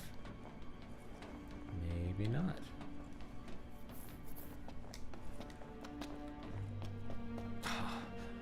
Can't afford to get spun around. Am I getting spun around? You spin me right around, baby. Hey, Prompto, wait!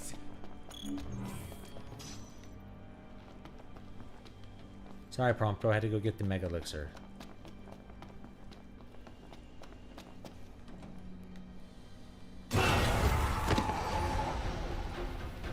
Good little jump scare there. Rah! I'm grabbing your ankles.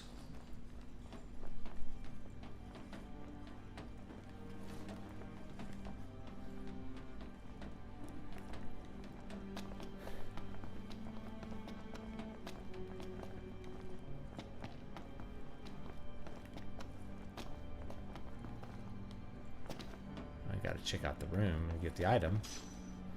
I remember in Final Fantasy VII Remake, I was just running around. Anytime there were boxes on the ground, you're like, well, you gotta smash them. You know, that's like mandatory, right? There might be items in those boxes. Huh. And what have we here? Clearance level. Nice. Security clearance raised to level 2. Access to level 2 zones authorized. All right. Oh, should I kill this guy? I don't know. I mean, I guess I could, like, kill him.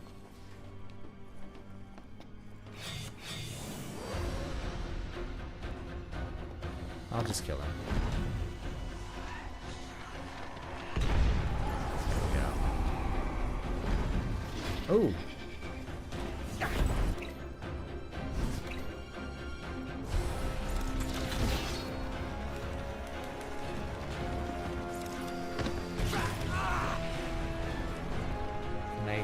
This super powerful move.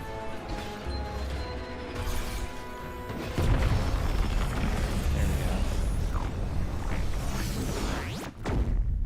Well, that works. And then I get all my MP back. Maybe some XP. Oh, I missed some chats. I always see Dragon Quest brought up. Yeah, they are pretty good. Like, they just kind of help you out. They're just there. Dragon Age Origins had a good church. You know, it was full of imperfect people, but they really believed it. And then there was like a weird dragon cult that thought Andraste was like a dragon. So you had some good heresies in the church. It made me think a lot about like Christian history and stuff. The Gnostic elements in Diablo are very strong, especially in regards to the creation myth in that setting. Tiamat and Anu being the two pillars of creation, which everything is composed of. Oh yeah, but it's really, if you look up Manichaeanism, it's very influenced on that. But the prophet Mani took a lot of influence from different strains of Gnosticism as well. So it's all kind of in there. What kind of sucks is that, oops, I overwrote a save I didn't want to overwrite, but it's okay. What kind of sucks is that people view it as a commentary on Christianity, which it really can't be, because it gets Christianity so unbelievably wrong.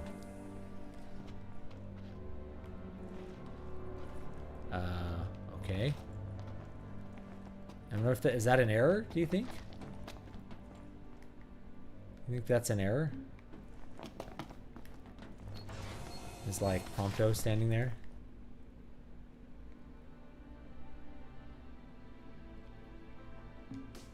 I wonder. Well, I mean, he's there, so I'm not sure what's supposed to be happening here. Hello? Okay. I'm gonna assume that that's a bug.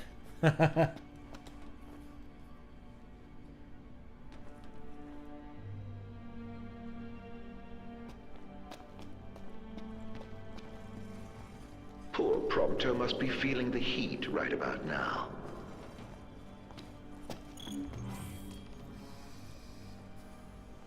I just saw Prompto. He didn't respond to me at all. Invalid key.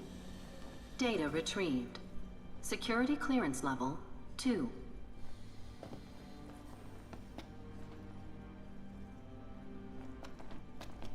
Damn it! It won't budge!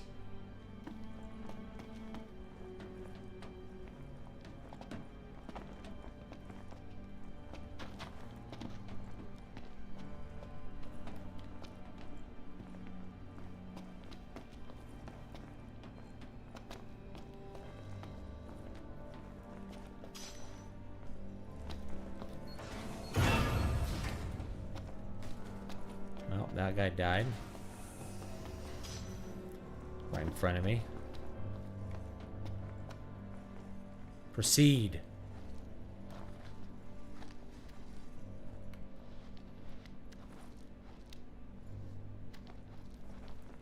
Not. Help me. Yeah, I don't think you'd have a game with overt Christian themes. It'd be very difficult to do. The death cult is too strong, you know.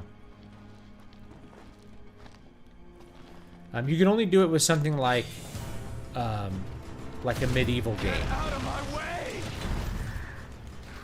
You know, like Chivalry or something. And then, like, yeah, obviously the characters are going to be very...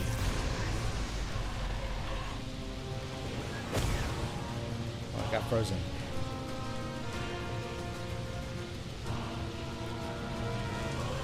Just suck life from him. A bit. Level 32 up to. Alright, that works. Anything else over here?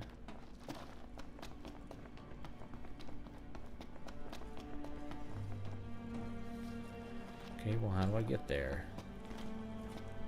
Can I climb over the boxes? No, I have to go through the cranny.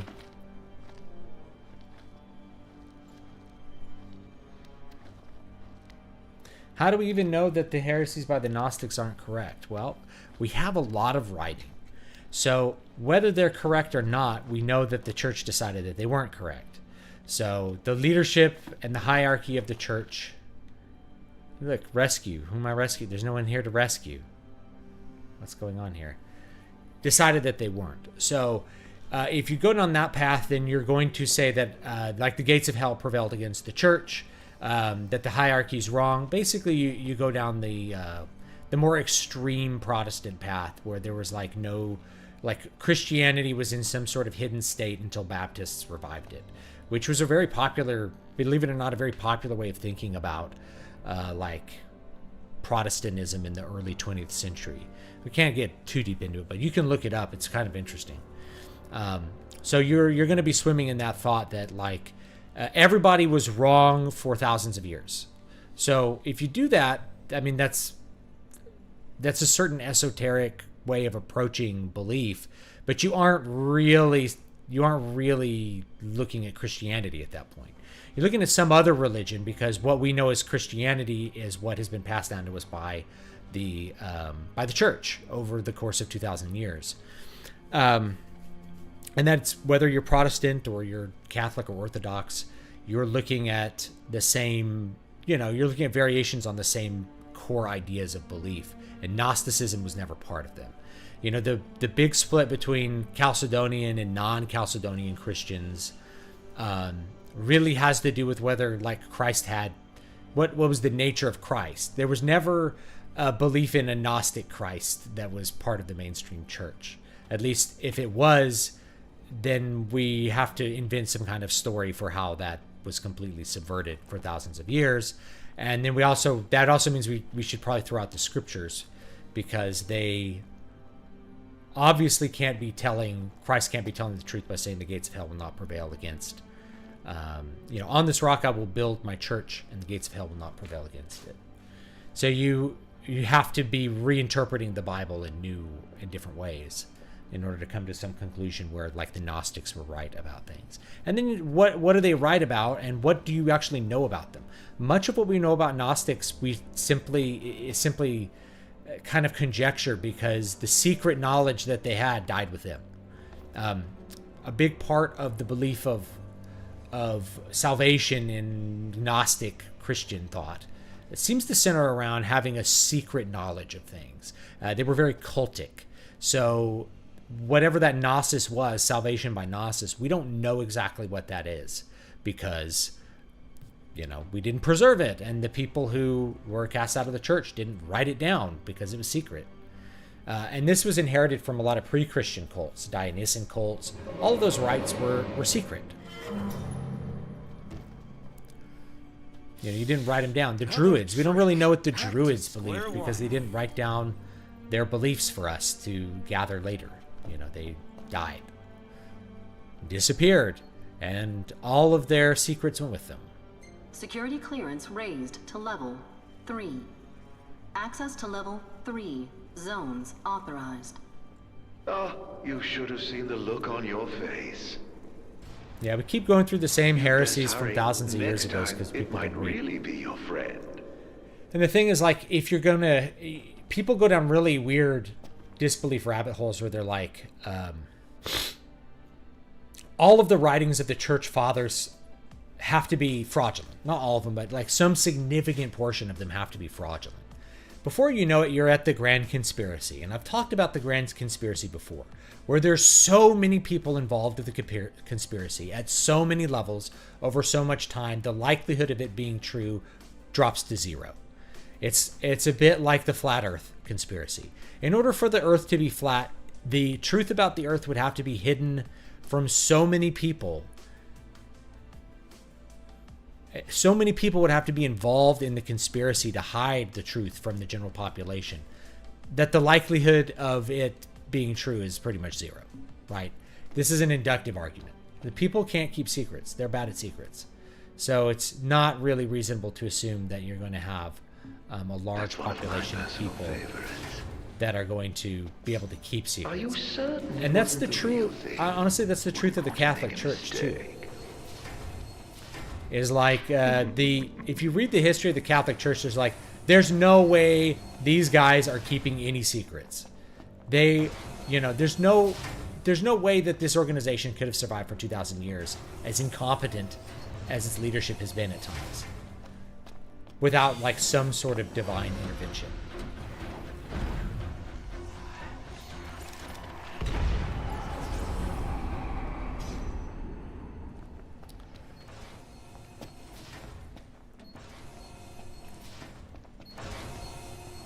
I didn't explore all the way down here. Oh, I'm going to kill this guy. Quick. Can I kill him?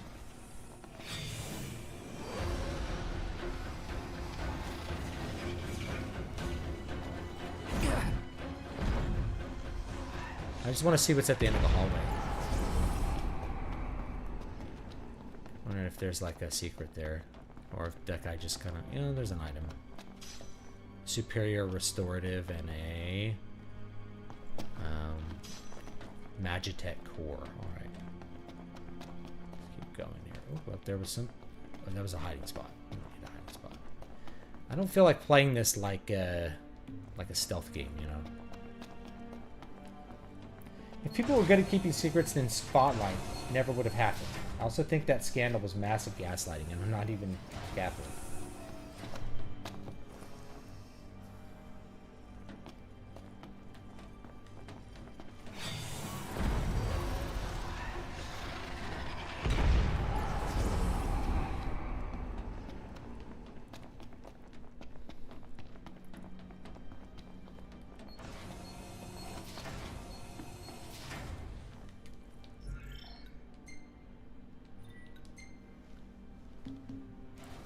Get through this next part here.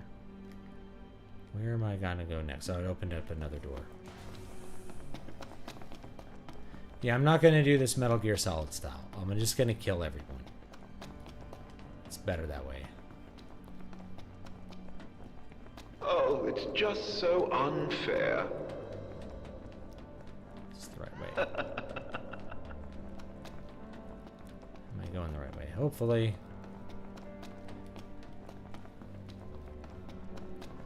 Dashing through the snow. Spam the circle. Kill the Terminator. These weird robot guys. I like it though. It's good jump scares.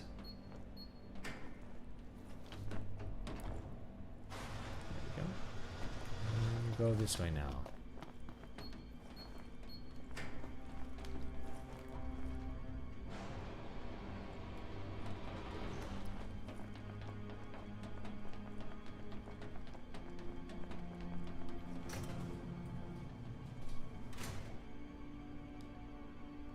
Can I say I loathe games that have a stealth element to them, but a bad stealth system? Horizon does it terribly. Yeah. Yeah. The first two Thief games are great. I actually think the fourth one was good, too. Very underrated. But I think, yeah, Thief 1 and Thief 2 are classics. Your heart's desire, so close now. Soon it will be within your grasp. I suggest you take the central elevator. It will take you to your goal. Well, maybe I don't want to. Aren't you helpful now? Let me see what's over here.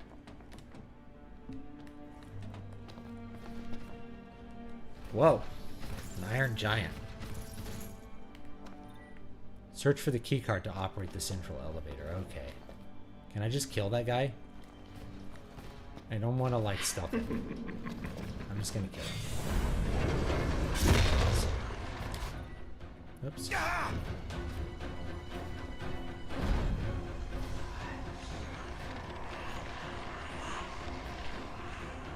it with holy here.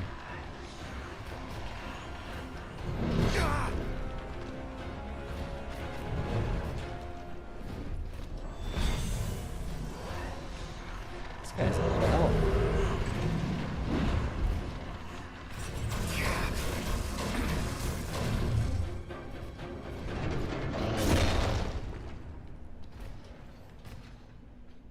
And he's just gonna walk away.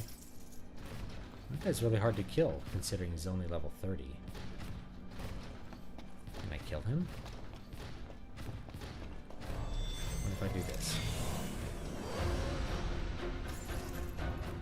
Can I do this thing? It's not working.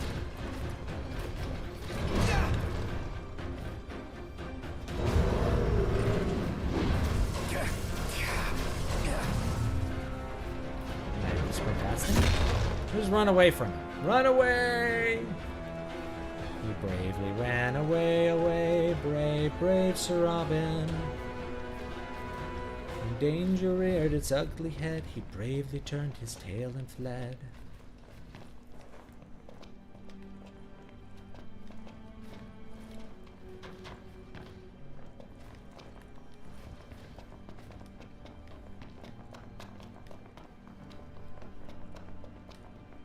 search. Search.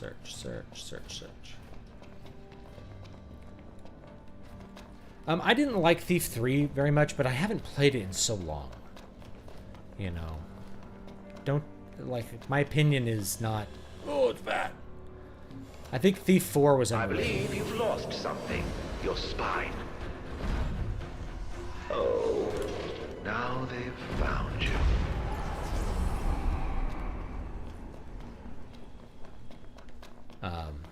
Here you go. Flesh fortifier.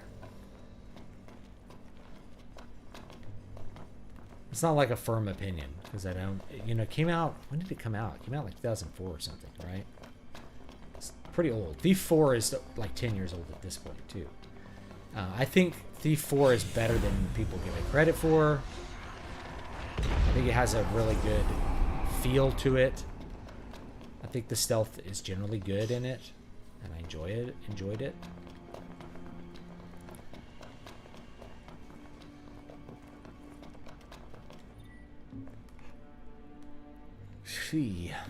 Maybe it's up here.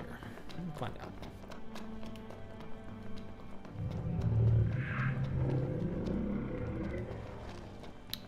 Oh, something to read. Research log. Although I successfully repaired the robot by supplementing deficient areas with parts salvaged from our own Magitech armor fleet, I have had no luck in terms of activating the device. Responds ever so slightly when jolted with a bit of electric current, yet it nevertheless remains offline. I suppose I'm left with no choice but to dismantle the device and discover precisely how it operates.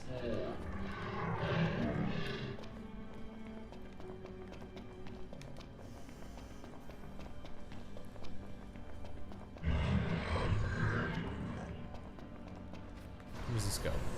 Down? Oh, it goes down one level. Well, isn't that PG?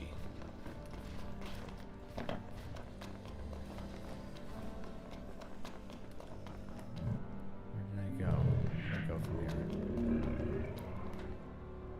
Looking for one of those things.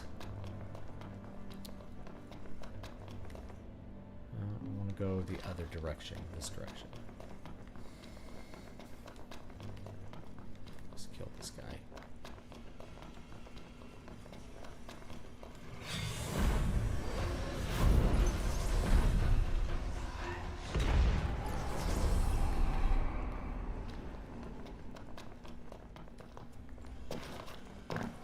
Something there.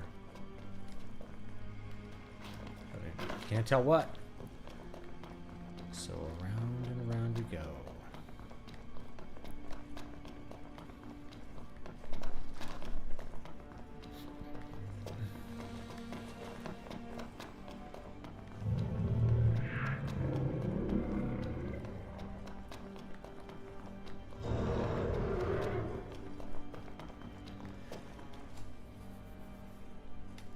I'm probably not going to play Diablo 4 today, and I kind of got to the reason, which was just that I don't find it a very interesting game. You know, it's okay. But it's just more Diablo 3, and, you know, I got to have perfect internet to play it, and...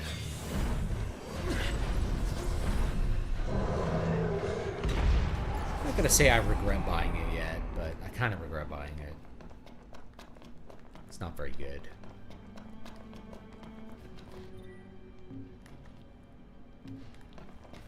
I think people are really hyped about a Diablo game and don't really think objectively at all about whether they're having fun even.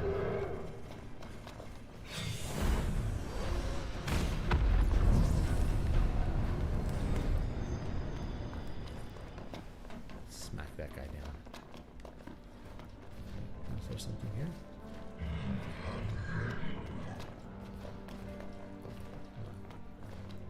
Ah, there's something on the ground here.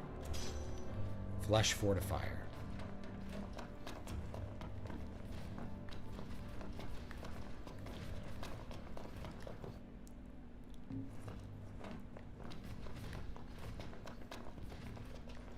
What does this take?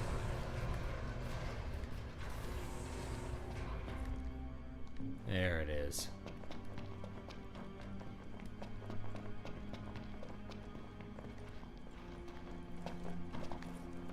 Check.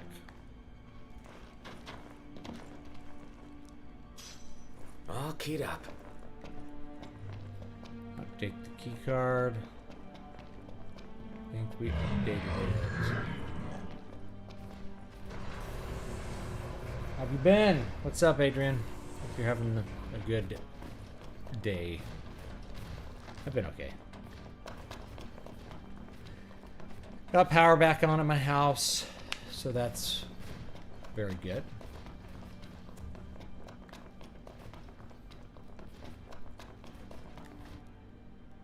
Yeah, we need to get out of here now. This way.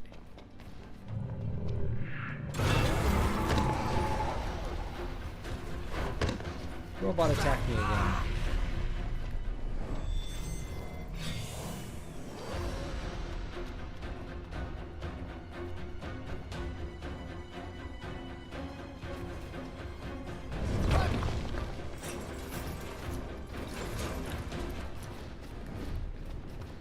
Skip that guy.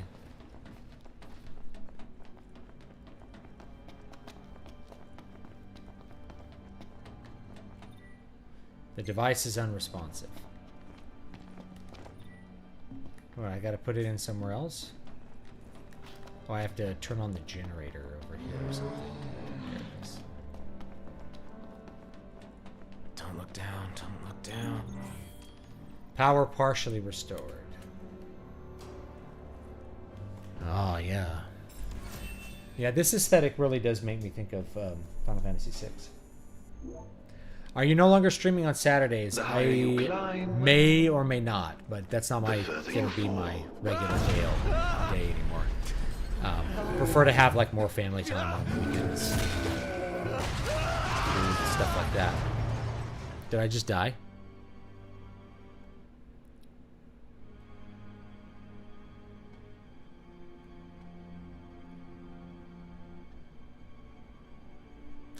Diablo 4 is exactly like Diablo 3, Rumble. It's the exact same skills, the exact same progression, the exact same gameplay, the exact same feeling of endless grind.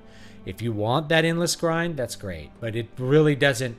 Your character will feel like it's progressing because they are, you know, you gain some levels and then you can get some skills. They did exactly what Diablo 3 did, but they put all of your spells and skills on a tree so it looks like there's something to it. But it's exactly the same as Diablo 3. Oh, this is good. This is a good scene. And honestly, lately I've been much more into stuff like this that has an end. Where it's a limited experience. It's a deep but limited experience. And when you're done, you move on to a new experience. Like, single-player games are really good for that reason. MMOs are an experience, but let's be honest, most people don't have the time to really get the juice out of an MMO, or there's very few MMOs that even offer the juice anymore. I loved MMOs for a long time, but there's just no company that's willing to do MMOs correctly. So, you know, single-player games, though, have a, you know, like Final Fantasy game tends to have a pretty deep level of gameplay and a lot of story. And when you're done, when you beat the last boss, you can turn off the game and do something else, which is amazing. Versus Diablo 3, which has an endless grind, or Diablo 4, which has an endless grind, World of Warcraft, endless grind, any MMO, endless grind, Call of Duty, endless grind. Like, every game is set up as a games as service model now, where the whole point is to never finish the game and never get new stuff. Get as little new stuff for your time as possible. It's much better for your wallet and your time to just, like, I was like, I'm going to play every Final Fantasy game. I kind of decided that like 2 years ago, and I still haven't gotten through them all. So if you were thinking like, what game, you know, what games should I play? Play the games you feel like playing, and then spend your time on other stuff when you want to. If you were to just try to play every Final Fantasy game, you'd be occupied literally for years playing games. It's not like there's a dearth of games to play, but people get into a mindset of like fear of missing out. And I realize that's kind of a thing with Diablo 4. Is like, a lot of my friends are playing. I want to play a game with them. I don't want to miss out on Diablo 4 playing, but I haven't played with them. I haven't played with anyone, you know? So it's mostly just a single player experience that's online with other players walking around not interacting with me. It's like an antisocial MMO. Very boring. But, you know, the point is that these games try to lock you into play for a long time and not play other games. Like, there's people who've been playing League of Legends now for like 10 years. So you guys, you're not going to, when it's finally time to quit, you're not going to sit there and be like, I'm glad I spent my time trying to climb the ladder on StarCraft 2 or whatever it was. It's just, for 99.9% of people, it's just not worth your time to engage with the game that way. And in fact, I think you've become a better gamer in general by playing more games, not getting super deep in one game. You know. Anyway, that's my spiel. I don't want to pay $70. I paid $70 for the privilege to grind. I kind of regret it. I mean, maybe that's what I'll say is like, it's like StarCraft 2 in that I regret it. I regret buying StarCraft 2 because there was so little content for my $60. I was like, this is really, it's 1/3 of the length of like StarCraft. Why did I buy this?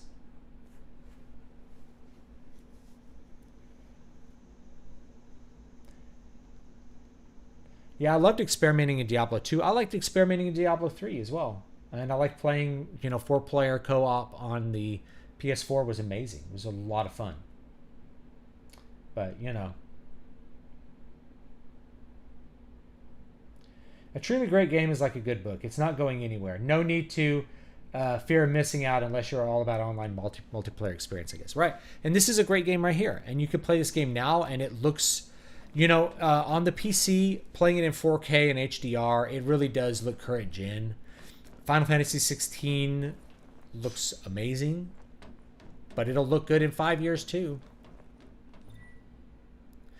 Rely upon the Alticians if you must, and cease all contact with the Empire. If you seek a covenant, you know full well the cost. Should Noctis succeed in claiming the power, I shall gladly restore his father's sword to him. That was... We found him dead. We didn't even have to fight him. That was Luna Freya's brother. I shall send an escort. You and Gentania will return to the manor. It is dangerous to remain in Lucis. The Empire fears the covenant with the Archean, and ere long they will come for you.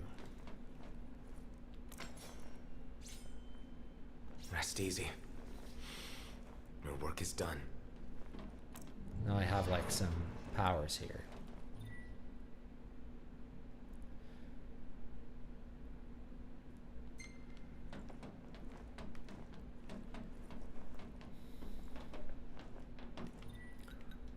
Here. Sword of the Father. Well, Dad, let's see what your sword can do. Noctis can now wield Regis' sword in combat. Together with the Ring of the Luci, it affords him a better chance of survival, while his other abilities remain sealed.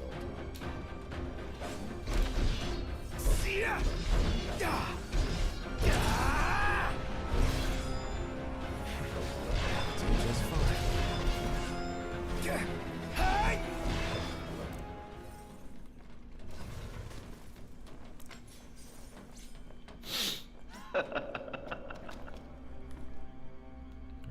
I guess this is the only way to go.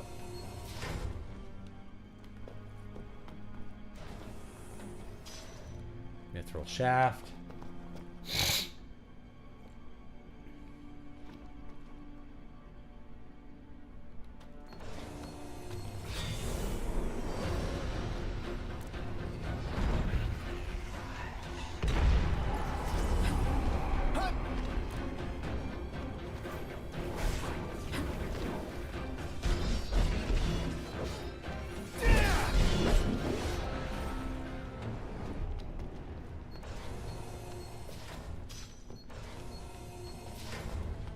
Can't you simply taste the air of foreboding?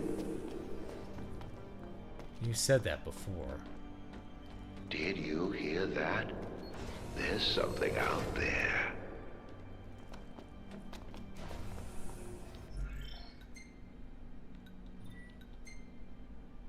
Oh, I didn't mean to overwrite that. I wanted to show you guys that. There's a whole quest where you make cup of noodles. It's really hilarious and bad. What's the smoke? Where's it coming from?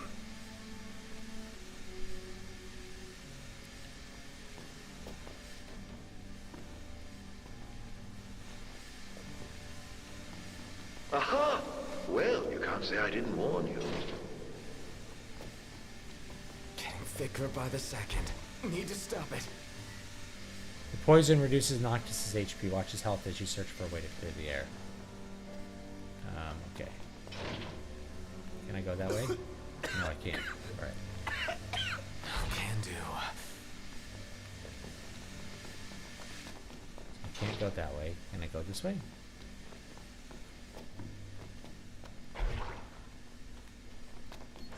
Probably in here. Reflex enhancer. Some fans. Poison gas.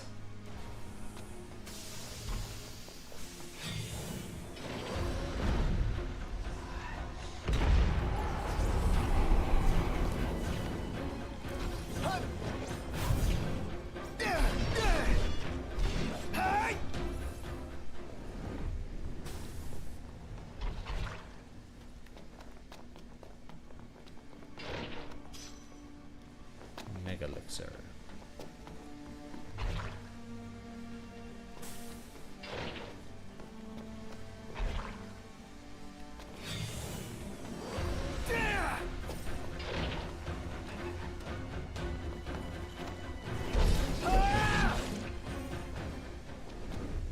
I kind of like the fact that they are varying the content at this stage of the game.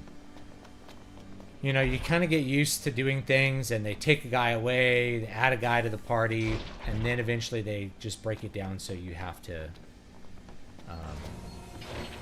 you know, you have to do things with completely different new stuff, new skills, etc.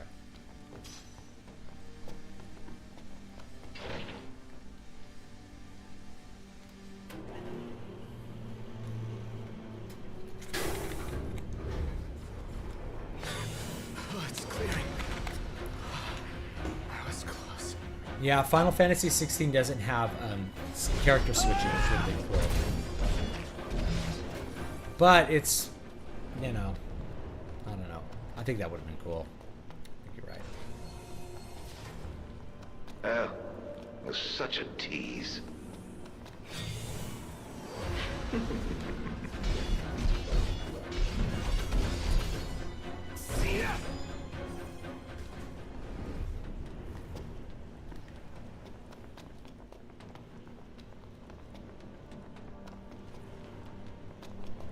Running through corridors. This guy.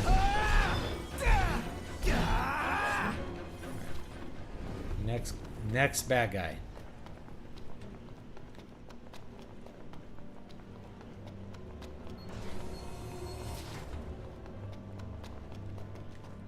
It's fine.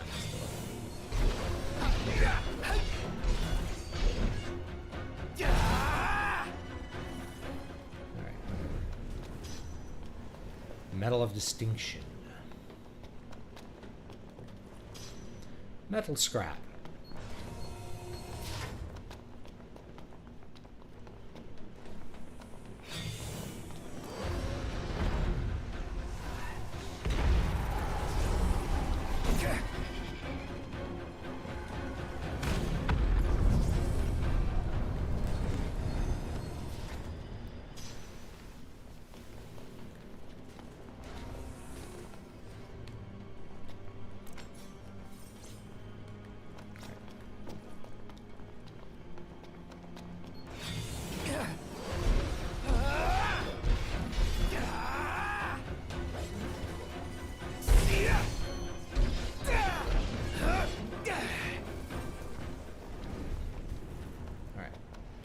Look at this cool TV. It's orange. Looks like an iMac. Oh, I can shop around the clock. Part of the game is this anyway. I don't know. I don't know how close to the end it is. But I still have all my money.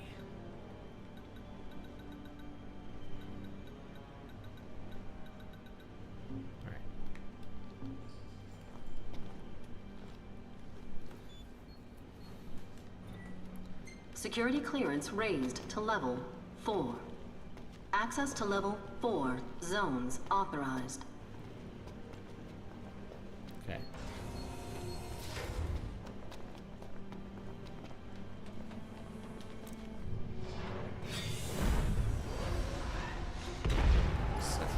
the life out of him.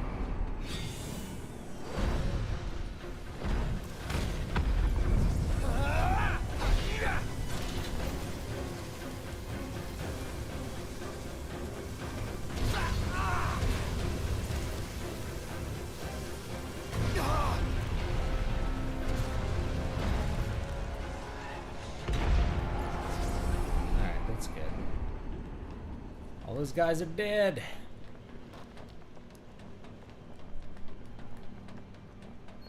It's a pretty You really are helpless without your friends babysitting you.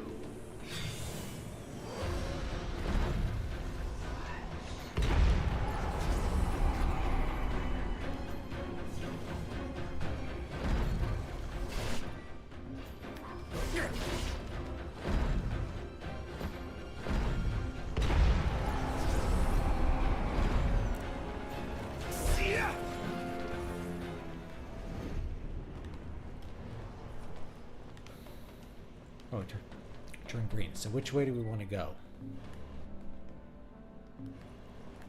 Should I check down this way? I have grave doubts about your friends. It's down this way. That's another save point. And I don't know. Should I explore it? We're exploring it.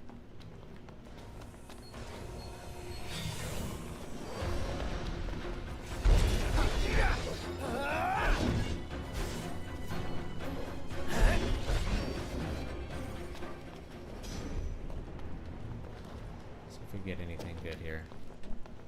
Imperial Medal of Honor, Mega Elixir.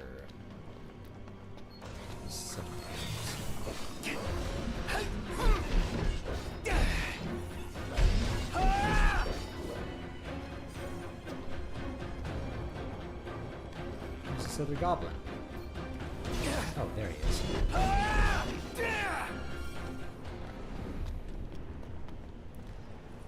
Got whatever that is. That's locked. Okay.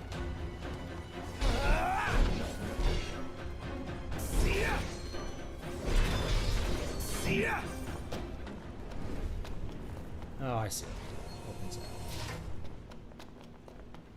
And there's nothing in here. Oh, no, there's an item.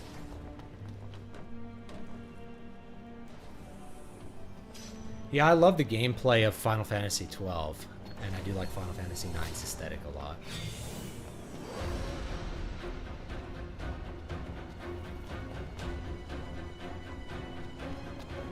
What am I doing?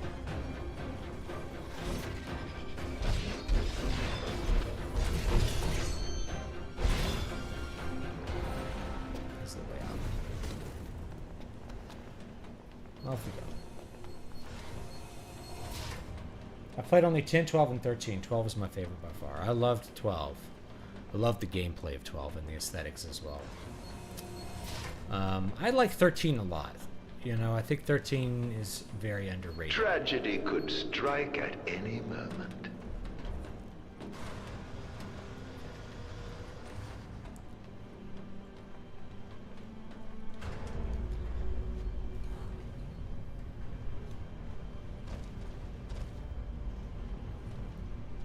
Oh. Ouch. Wait while the elevator descends.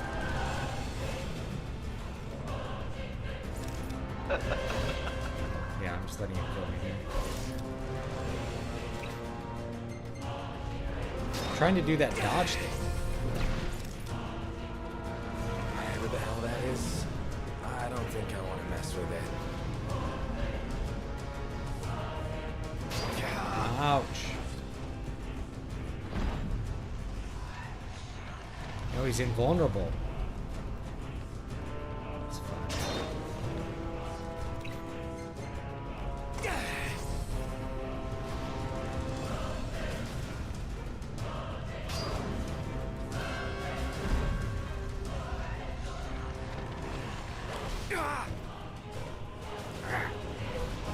I heard to time that. The elevator has arrived.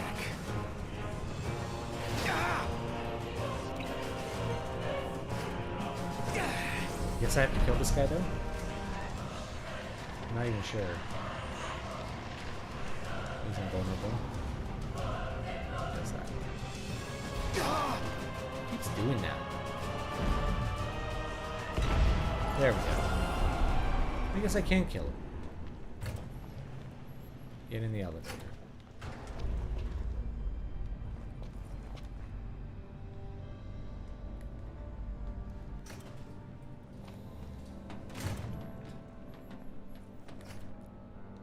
Power must have gone out. First keys, now power. What next? What was that noise? Is it scary being on your lonesome?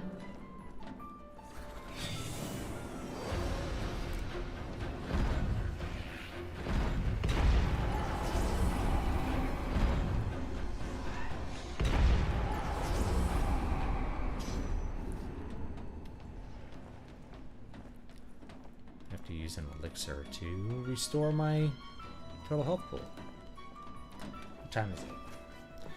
Take a look here. Oh, you know what? I need to call it. So next save point, I probably need to stop because I've been doing this for 2 hours. Oh, there's the lever.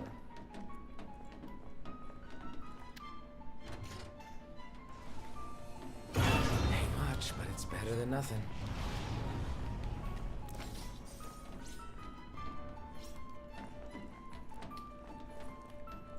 Where's this guy?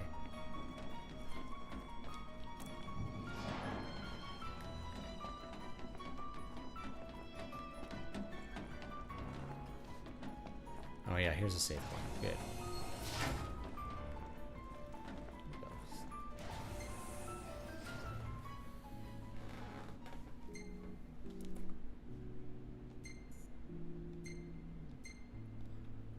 Level 5 fishing. Alright, yeah. Alright, I'm gonna save the game. I'm out of time, so we'll keep that there.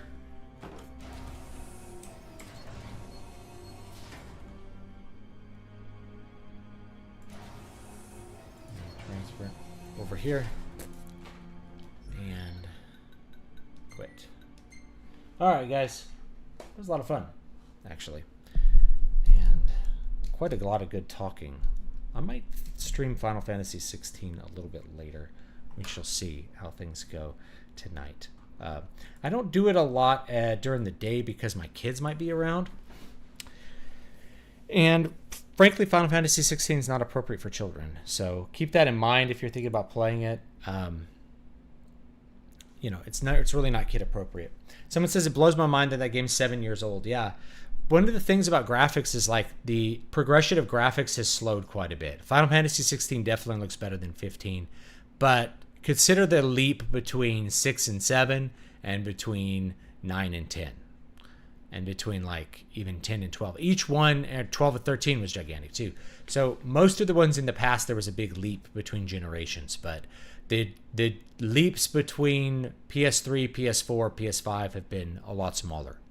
A lot less noticeable as far as like quality of graphics. So that's just how it is. And then with the PC version, you can crank the graphics even higher. If you're playing on PS5 and you're playing the PS4 version of the game, you can play it at 60 FPS, which is really very nice looking. This one is all the high quality graphics and 60 FPS, which looks great. So anyway, guys, the sun is like in my face now. It's just like a white ghost. Anyway, I will see y'all next time. I'm still planning on streaming on Wednesdays. I may stream Friday, might do some extra bonus streams if you guys want to chat with me, talk stories or whatever. I'm going to try to get a lot more content going, both on the Substack and just on the YouTube channel. If you are not subscribed to my Substack, let me go ahead and link it here if I can find it.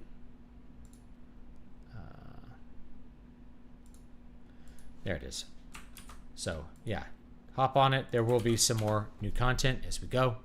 Don't forget to join the mailing list, dbspress.com/free-book, and that will put you on the mailing list and give you a free book. And yeah, it'll be good. It'll be good times had by all. Last thing I want to say, someone was talking. I missed a lot of this conversation about like Gnosticism, right? Gnosticism gets addressed by the councils, like Council of Nicaea. There's different councils that address Gnosticism.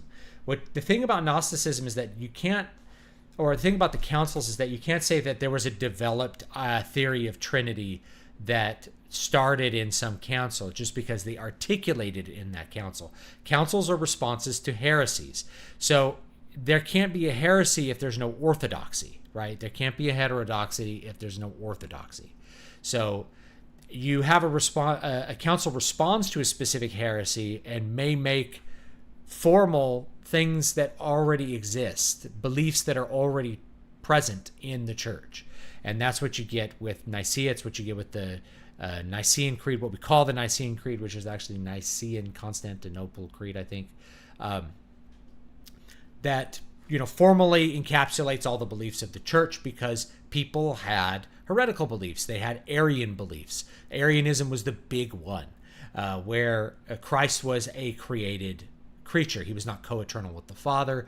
This was different from the traditional beliefs of most of the church and therefore had to be addressed. And you have to think people are far away. Preachers come up with different ideas. And sometimes those ideas gain enough traction. You have to formalize what the dogma is in order to make sure people are all on the same page. So that's the thing I wanted to say about Gnosticism. It's not that they invented the Trinity at some point. It's that you're responding to non-Trinitarian beliefs like Arianism, or you're responding to Gnostic beliefs that Christ didn't have a body, for instance. So, and you see these kind of flip-flop, like the Chalcedonian controversy was really about whether Christ was... the Arians, it was like Christ was not fully divine, and the other side, the Gnostics, is like Christ wasn't human. So anyway, those are fun to research, and I don't know if I know of any books off the top of my head, but there are a number of lecture series you could check out that are on Audible for very cheap amounts of money that will go through all of them. I've listened to several of them over the course of the years. So take it easy, and I will see you all next time. Have a great day.